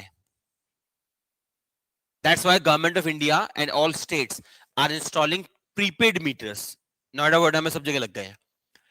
Around India, we are installing prepaid meters. Prepaid meters में क्या होगा? You first recharge, then use electricity. जैसे आप mobile phone में करते हैं, prepaid sims. उसमें आप क्या होगा? You electricity grid will be there. Your house will be connected to electricity grid, and it will have a prepaid meter. In that, when you recharge, only then you can use electricity. The recharge ends, electricity ends. Up now there will be multiple supplier. These will be private. So in one location you will have multiple suppliers. जैसे अभी आपके पास क्या है? You have same phone, but you can change SIM. Voda की है, किसी की भी डाल सकते हैं. Same way you will have same meter, but the electricity in that meter can be by any supplier. Process समझ में आ रहा है? Basically, now the electricity sector will be divided into 4 parts. Earlier, it was only into 3 parts. And distributor was decided by government. Right now, government decide करता है. जैसे UP में ज्यादा सारे सरकारी हैं. दिल्ली में you have only one option, BSCS. It's I think Reliance की कंपनी है ये. You have only one option. For example, I live in East Delhi, so I have what option? Only BSCS. अब ऐसा तो है नहीं कि I can choose somebody else, or there is only one supplier. So if I do not take electricity from them, तो खुद बनानी पड़ेगी. अब now what government is doing? Government is doing, there will be multiple supplier in your location. Choose anyone you like. So basically, there will be competition among them. They say this company compete, there will be competition among them, and then they will be likely to provide you better services. अगर आपको एक company परेशान कर रही है, बदल के दूसरे में चले जाओ, दूसरी परेशान कर तीसरे में चले जाओ. इसलिए government is installing prepaid meters. एक तो रीजन ये है. दूसरा रीजन है, Modi government has recently launch मुफ्त बिजली योजना का कुछ नाम है, प्रधानमंत्री मुफ्त बिजली योजना. गवर्नमेंट फ्री इलेक्ट्रिसिटी नहीं दे रहा है उसमें. What government is saying, install rooftop solar plants. I will fund that partially. Install rooftop solar plant. I will fund partially. Partially, I will provide you a loan. It will generate electricity. It will be more than your demand. होगी आपकी छत बड़ी, आपकी demand नहीं होगी. Remaining electricity you can feed into the meter. So now the meter will be made two-sided. If you take electricity from the grid, it will increase unit. If you will feed electricity into the grid, it will decrease unit, and you will pay net bill. That is what you call prepaid meters. This is currently going on. अब इसमें जल्दी क्यों नहीं हो रहा? क्योंकि एक problem है. India's grid has been made only for one-sided flow of traffic. क्योंकि यार हमें थोड़ा ना पता था कि किसी दिन आप घर पे बिजली बना लोगे. When we started in 1950, तब हमें ये आइडिया नहीं था that one day you will have solar rooftop plant on your roofs. तो हमारा जितना ग्रिड बना हुआ है, it is made for one-sided flow of traffic. The grid is made that electricity is produced, then it is sent to transmission and then to your houses from distribution. उसका reverse नहीं जाता. इसलिए government of India is now upgrading all infrastructure of electricity known as smart grids. So all grids are being made smart grids. Now all grids are computer controlled, which can supply electricity as well as take electricity. There will be allocation of electricity on real time basis. कई बार आपने notice करा electricity थोड़ी देर के लिए जाती है फिर आ जाती है. That is called load switching. When on one line there is too much load, the local substation, it changes line from one to another so that the load is distributed between lines. Now that substation is not required. Another reason for unemployment. Now everything is computer controlled. Computer will change electricity supply according to demand and supply. मान लेते हैं right now in Delhi 200 gigawatts is required in morning. मान लेते हैं after 2 o'clock people do not use electricity and it drops to 100 gigawatt. So Delhi is having extra 100 gigawatts. वो computer क्या करेगा? That computer will transfer that electricity from Delhi to some other state. That is called smart grid. Automatically. कुछ intervention नहीं चाहिए मुझे. इसीलिए prepaid meters लगाए जा रहे हैं. तो ये point तो बहुत ही प्यारा है. No problem in this point. Good. कर सकते हैं. Some problem होगा governance का, पर problem नहीं है. अब then why farmer are saying bring back this bill? For this reason. पहला कहाँ गया? हाँ ये sorry. It will end. इसलिए फार्मर प्रोटेस्ट कर रहे हैं. पहला प्रोविजन तो बहुत अच्छा है, that divide distribution to distribution and supply. ये प्रोविजन फार्मर्स को तकलीफ दे रहा है. Government is saying under this bill that all subsidies on electricity will end right now, because I told you this is a new liberal government. It does not believe in government support. अब farmer क्यों डर रहे हैं? Government कह रहा है कि I am not taking away your subsidy. I am just saying subsidy will be abolished and you will get direct benefit. Means I will not give you subsidy in the bill. You will pay the entire bill amount. But whatever is your subsidy, I will put in your account. That is known as direct benefit transfer. Idea is very good. But we are not idiots. This English में there is a saying, fool me once, shame on you. Fool me twice, shame on me. So government has fooled us once. Cylinders. Cylinders में government brought a scheme, पहल scheme. Under Pahal, government said, you people will pay the full price of cylinder. I will give you direct subsidy in your account. Government stopped Pahal without informing anyone. 2020 के बाद से वो बंद हो चुका, अगर आपको पता ना हो तो बता देता हूं मैं. So nobody is receiving any subsidy for cylinders in your account. शुरुआत के 2 साल सरकार ने दिया था, 2-3 साल तक, फिर उन्होंने चुपचाप बंद कर दिया. ना मीडिया ने रिपोर्ट किया, ना आपको पता लगा. So you are paying full amount of cylinder without receiving even a single penny from the government. अब फार्मर कह रहे तुम हमें फिर बेवकूफ बनाओगे. इससे प्रॉब्लम नहीं है फार्मर्स को. प्रॉब्लम फार्मर्स को इस बात की है कि you will behave the same way you did with cylinders. पहले I was paying 300 rupees for a cylinder. That include 600 rupees subsidy and 300 rupees my price. But now I have to pay 1,000 rupees. You were supposed to pay me 600 rupees in my account, which you are not doing since 2020. Then why should I believe you again? Pehla problem. Second problem. Understand, paying the full amount is not within the capacity of everyone. Why most of the people do not go to hospital when they are ill? अगर आप पे health insurance है तब भी आप नहीं जाओगे. Because majority of health insurance in India pays after expenditure. So you have to go to hospital, bear entire expenditure, then the insurance company reimburses that. अब इतना पैसा होता तो मैं इंश्योरेंस क्यों लेता? बात समझ में आई? Majority of the people in India are unable to give 1,000 rupees for a cylinder.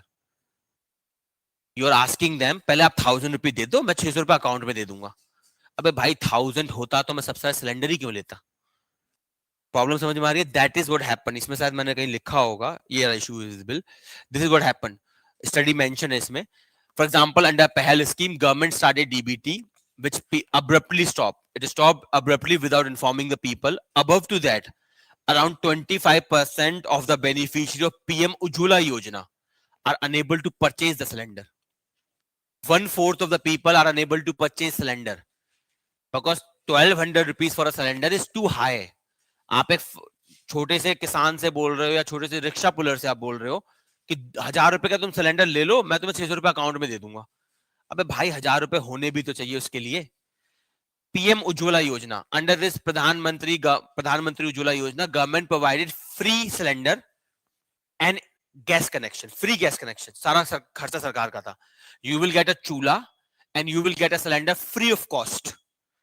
But problem is वो सिलेंडर खाली होता है कभी और उसे भरवाना पड़ेगा मुझे, उसमें आपको पैसे देने पड़ेंगे. And that's why all 25% of the people who are beneficiary of the PM Ujjwala Yojana never filled the cylinder again. पैसा ही नहीं है भाई, कहां से लाएंगे? बात प्रॉब्लम समझ में आ रही है? These are the two problem with direct benefit. पहला, government can stop direct benefit whenever they want without informing us. Second problem, that large number of people who earn very low wages cannot purchase high cost electricity, and that's why farmers are protesting, because farmer के जो electricity मिलती है ना, highly subsidized मिलता है. जो farmer दो feed होते हैं, house hold feed and farming feed. Farmer भी गेम खेलते हैं, सुनते भी समझ हैं. हाँ वही मैं कह रहा हूँ, वो भी हरकतें करते हैं. What they do is they are to subsidy. The agriculture feed is highly subsidise. The normal feed में थोड़ी बहुत सब्सिडी होती है. वो क्या करते हैं, उसी फीड से घर चलाने लग जाते हैं.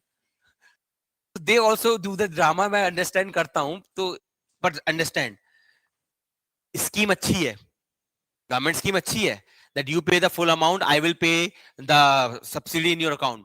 पर इसमें फिर वही बात आती है कि गवर्नमेंट मस्ट गारंटी कि they will not stop subsidy at will, नहीं तो फिर वो सिलेंडर वाली हरकत कर देंगे. और दूसरा, what about the people who cannot purchase?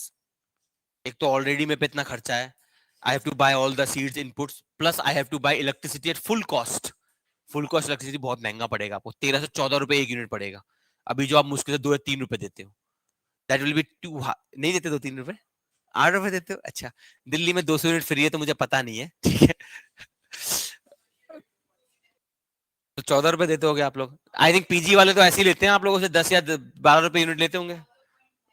14.5 रुपए देते हैं, सही बात है. कमर्शियल का अलग होता है, पर एक्चुअली ये पीजी वाले कमर्शियल चार्ज करते हैं.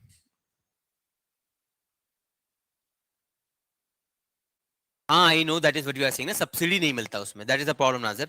एनीवे, अच्छा ठीक है, क्लियर है सबको. प्रॉब्लम इज, फर्स्ट पॉइंट इस बिल का बहुत प्यारा है, making a new unit of supplier. Second point से farmers को problem है, you're ending all kind of subsidy. तीसरे point से सारी राज्यों को problem है, हर राज्य को इससे problem है. कहाँ गया? हाँ ये वाला. The state government cannot fix tariff. अब state government के हाथ से power छीन रहे हैं. The state government cannot fix tariff. It will be done by central government appointed authority, and state government are very angry over this. Right now, what happens is center produce electricity, center transmit electricity, distribution is done by the states, and state governments decide tariff. Because जो distributor होता है जिसे हम बोलते हैं state discoms, they buy electricity at full price from transmitter. The transmitter in India's case is Power Grid Corporation of India. It's a PSU of Government of India. Power Grid Corporation of India gives electricity at full price to the state. Then the state government gives subsidy in electricity to consumers. अब इसके तहत क्या होगा? The state governments cannot fix tariff. मतलब the state governments cannot give subsidy. So these 2 points are the reason farmers are saying withdraw this bill. तो देखते हैं इसका क्या होने वाला है. अब देखिए, इन थियरी पॉइंट अच्छा है, बिकॉज एक प्रॉब्लम मैंने आपको समझाई. फार्मर क्या करते हैं? They divert the agriculture feed to the house. पहला problem. Second problem, every 5 years there is election. Government of state, in order to appease people, they never raise electricity price, and because of this, state discoms, state distribution companies, they have too much losses. अब imagine करिए, you're a company, you have too much losses. Can you buy more electricity? This is the problem. India is now the surplus producer of electricity, but we are surplus producer. We are exporting electricity now. इतने ज्यादा पैदा कर रहे हैं electricity, but yet you have villages in India without electricity. ये क्यों हो रहा है? Because center has electricity, it is ready to sell, but state discoms, state distribution companies, they do not have the money to buy. And why they don't have the money? Because state government does not allow them to raise prices of electricity. Why? If I won't raise the price of electricity, I will never become profitable. If I'm not profitable, how would I buy electricity to provide you? तो ये भी एक problem है. अब ये problems का problem चल रहा है. That's why policy making is never easy. There are a lot of sides and all sides are right. ठीक है? तो we have to achieve a balance here. Balance is, this scheme is good, पर हाँ ये point थोड़ा गड़बड़ है. State को करने दो, but ये कर दो, even if state fixed tariff, they cannot give direct subsidy. It should be through DBT. But then government should mandate under this amendment also, legal right they they, that if the farmers will continue to enjoy their farming subsidy as of today, जो भी उन्हें मिल रहा है हमेशा रहेगा, तो farmer protest ना करे. Point clear है? Solution clear है सबको? तो both sides are clear. Government has a genuine cause here. Farmers have a genuine cause to worry also, because government wants to give electricity to everyone, but for that state discoms have less losses. For that they have to increase prices of electricity, which they cannot because state governments will not allow them. And that's why government is trying to take away their power. And farmers are very concerned. If it happens, then they will not enjoy the subsidized electricity. The problem is primarily because of majority of India's farmers are small and marginal. They fear even 1 rupee price rise. That will be damping. चलिए anyway, अब जल्दी से देखते हैं कौन सा बचा है हमारे पास. हाँ, नेक्स्ट ये जल्दी देख लेते हैं. अब प्रॉपर वेजेस, इसका रीजन वही है जो मैंने आपको समझाया. Majority of India's farmer are subsistence based. तो फार्मर्स क्या डिमांड कर रहे हैं कि if for example I have a small farm and उसमें ज्यादा प्रोडक्टिविटी नहीं हो रहा, तो they must be a fixed wages. Even if I do not earn by selling crops, at least I will get 700 rupees as wage workers. Plus, they're asking that there should be at least 200 days of guaranteed employment. Manrega bhi hai. Manrega gives only 100 days of guaranteed employment. 100 days of guaranteed employment in a year. It is the only right to work in India. Only, और कोई नहीं है, सिर्फ एकलौता यही है. In this 100 days guarantee for working, but only unskilled work. इसमें skilled work नहीं मिलता है. Unskilled work, guaranteed unskilled work is given. ये सबसे बड़ी बात है. So basically you will not die out of hunger. A farmer क्या कह रहे हैं? Increase it, make it from 200 from 100 days, plus give assured wages of 700 rupees.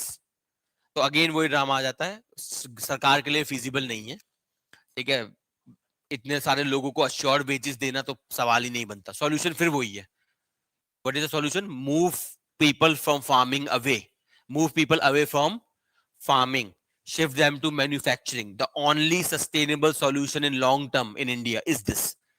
If farmers will keep on depending on farming, you cannot bring any change. Because देखिए change क्या होता है? Change is scary. Because majority of farmers are small and marginal, उनको डर लगता है। You are bringing this change, हो सकता है वो अच्छा change हो, लेकिन they fear.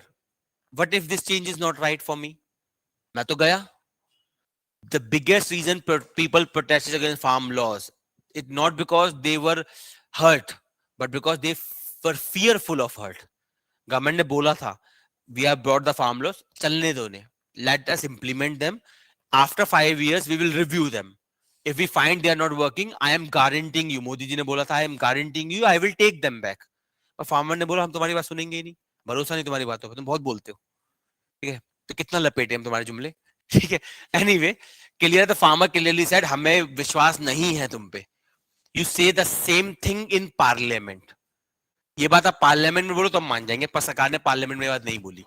क्यों? क्योंकि समझिए पार्लियामेंट में एवरी सिंगल थिंग यू से goes on record, and if you promise something in parliament and do not fulfill, then it is contempt of parliament, and then any future parliament which is not controlled by your party can punish you.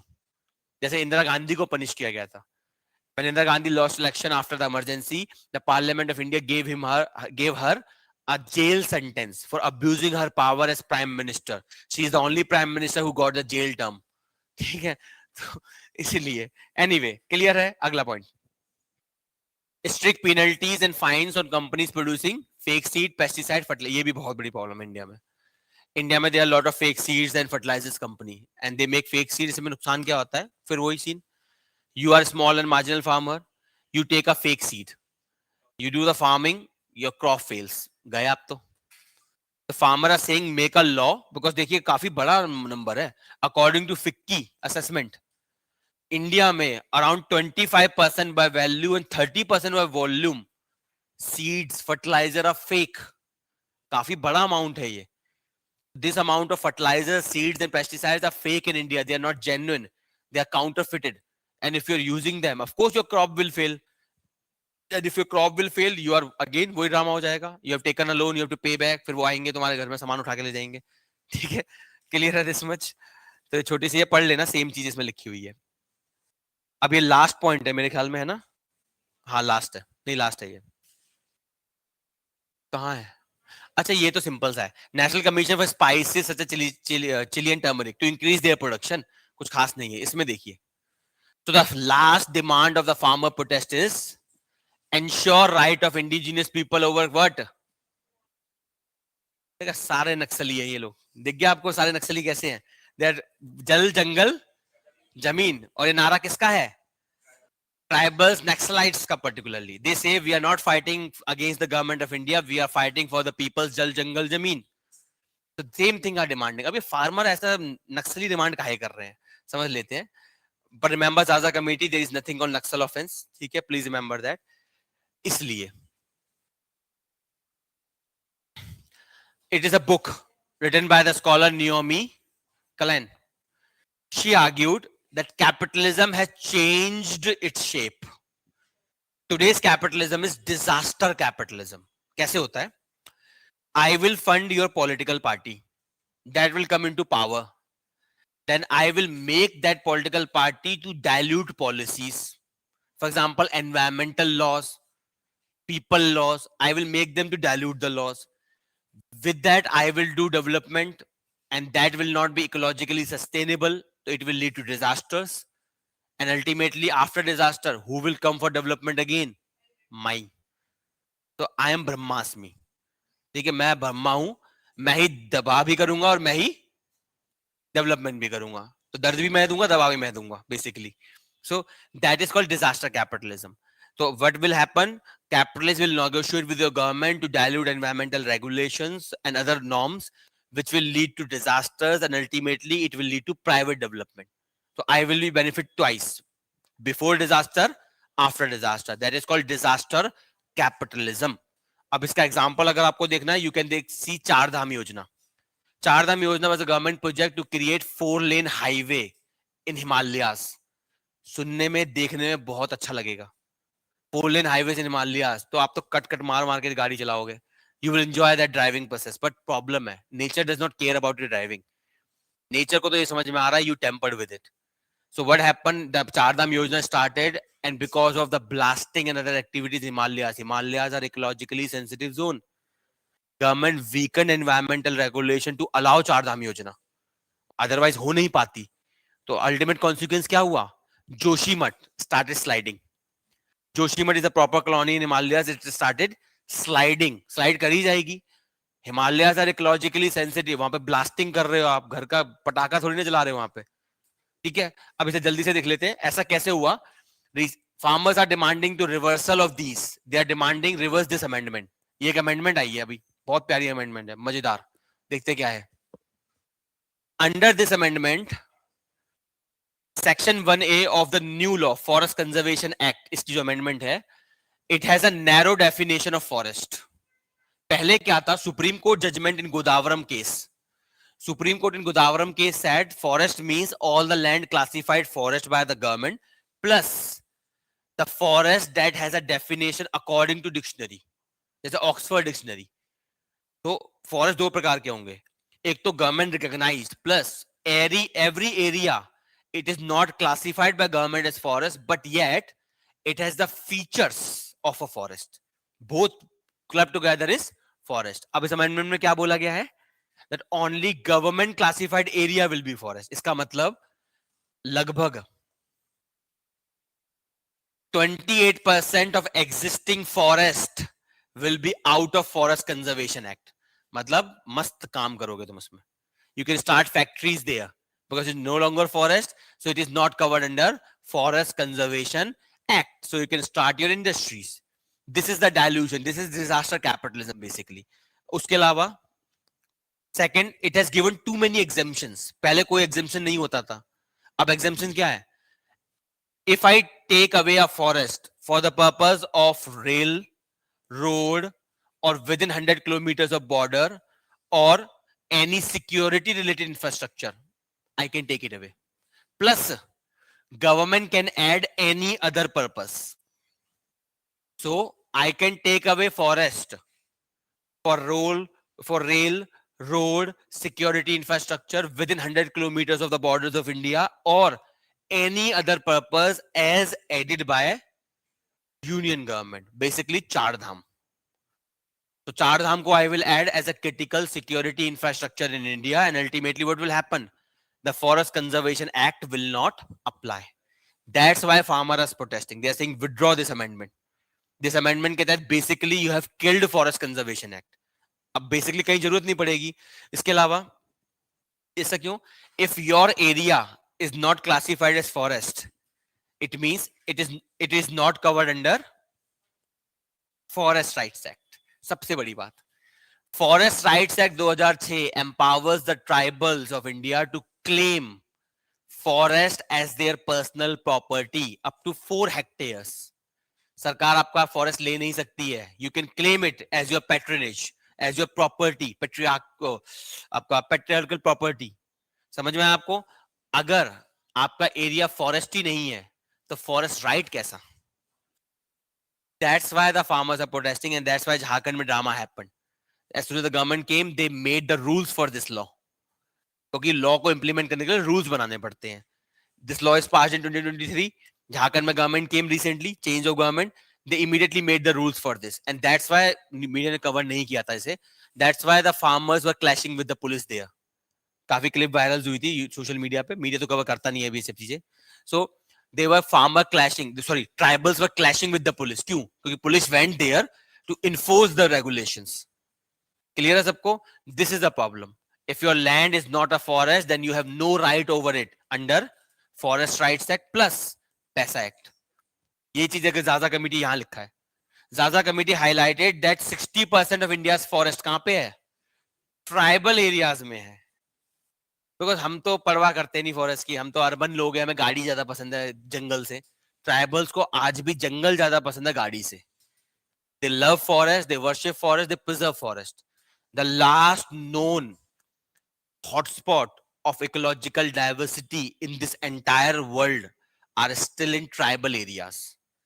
बाकी हर जगह तो हम band बजा चुके हैं diversity की. Tribal areas में आज भी डाइवर्सिटी प्रोटेक्टेड है because they worship them as sacred groves. India में कंसेप्ट है, सैक्रेड ग्रूव्स की तरह वर्शिप किए जाते हैं.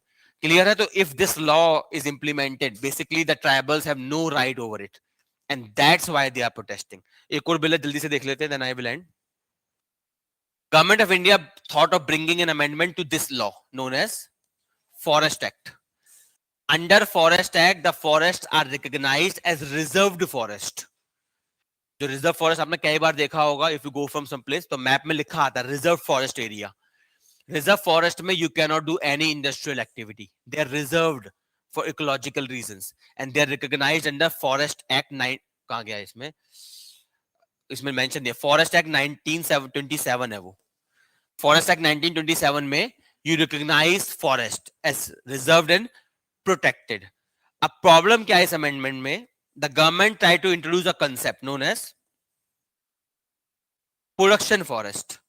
The forest exclusively dedicated to industrial production. तो तीन कैटेगरी बन जाएंगी अब. Reserve forest which are reserved for ecological reason, protected forest where activities are allowed but not all. Next, production forest. These will be dedicated for what? Industrial production. तो एक कमाल का idea आया था सरकार के दिमाग में जो इंप्लीमेंट नहीं हुआ प्रोटेस्ट के चक्कर में. उसके अलावा the state government can forfeit the right of any person. ये सबसे बड़ी बात थी. अंडर फॉरेस्ट राइट्स एक्ट क्या कहता है? You have a right over your forest up to 4 hectares. लेकिन ये अमेंडमेंट क्या कह रही है? That state government can delete anyone's right over any forest resource. So it will hurt tribals a lot. Basically logic ये था. ठीक है. उसके अलावा हाँ ठीक है, बाकी तो बेकार है. और लास्ट ईयर रूल है, मैं एक पॉइंट है इसमें जल्दी समझा देता हूँ. विद्रोह मत करना मेरे खिलाफ प्लीज. ये देख लो. हाँ ये था बड़ा भंगार पॉइंट. Expose factor clearance. एक नया ही अचंबा होता ना, एक आइडिया आता है. रात को सो रहे थे, एक बढ़िया सब सपना आया. ये वही सपना था. सपना क्या कहता है? For any project in ecologically sensitive zone you require a clearance known as environmental clearance. उसके लिए सर्वे होता है जिसे हम बोलते हैं environment impact assessment known as environment impact assessment. तो government of India brought new rules 2020 में आ चुके हैं. Don't worry. इसमें एक बड़ा प्यारा कंसेप्ट लाई सरकार. Ex post facto approval. मतलब you applied for a certificate from environment ministry, you applied for environmental clearance, or the environment clearance was denied to you and yet you started production. तो मान लेते हैं आज आपने अप्लाई करा, मैंने मना कर दिया. मैंने कहा नहीं, you cannot do this industry in here, it's ecologically sensitive. Nonetheless you start doing business and after 5 years I catch you. तो अभी क्या होता है? Jail term. You will stand behind jail, your all property will be seized. इसमें क्या add करा गया? If ऐसा पाया जाता है, I will give you clearance from ex post facto effect. अगर 6 साल बाद आप पकड़े गए तो आपको एनवायरमेंटल क्लियरेंस दे दिया जाएगा, आप पे बस फाइन लगा दिया जाएगा. This is called ex post facto clearance. तो बेसिकली कहने का मतलब ये है, जो करना है करो. अप्रूवल नहीं भी मिलता कोई बात नहीं, जब मिलेगा तब हम देख लेंगे. इस पर बहुत गंदा प्रोटेस्ट हुआ था. मतलब जिन्हें पता है उन्होंने किया था. अल्टीमेटली गवर्नमेंट डाइल्यूटेड दिस, पर अभी भी चल रहा है. So these are the laws. That's why the farmers are saying we are trying to protect the jal jangal जमीन. क्योंकि अमेंडमेंट से एक बात तो क्लियर है, government is diluting what? Environmental norms, rights of the tribals. क्यों डाइल्यूट कर रही है? Because this government is purely neoliberal and this is what you call disaster capitalism. Clear है? अब जाके घर में पढ़ते रहना. ठीक है, बाय बाय. अगर अगले सैटरडे में आ पाया तो मिलेंगे. इसके बाद दिल्ली पुलिस उठा के लेगी बाहर से मेरे को तो. ठीक है, चलिए bye bye. Then we will meet again next Saturday. Yes, bye bye अफीका. यस.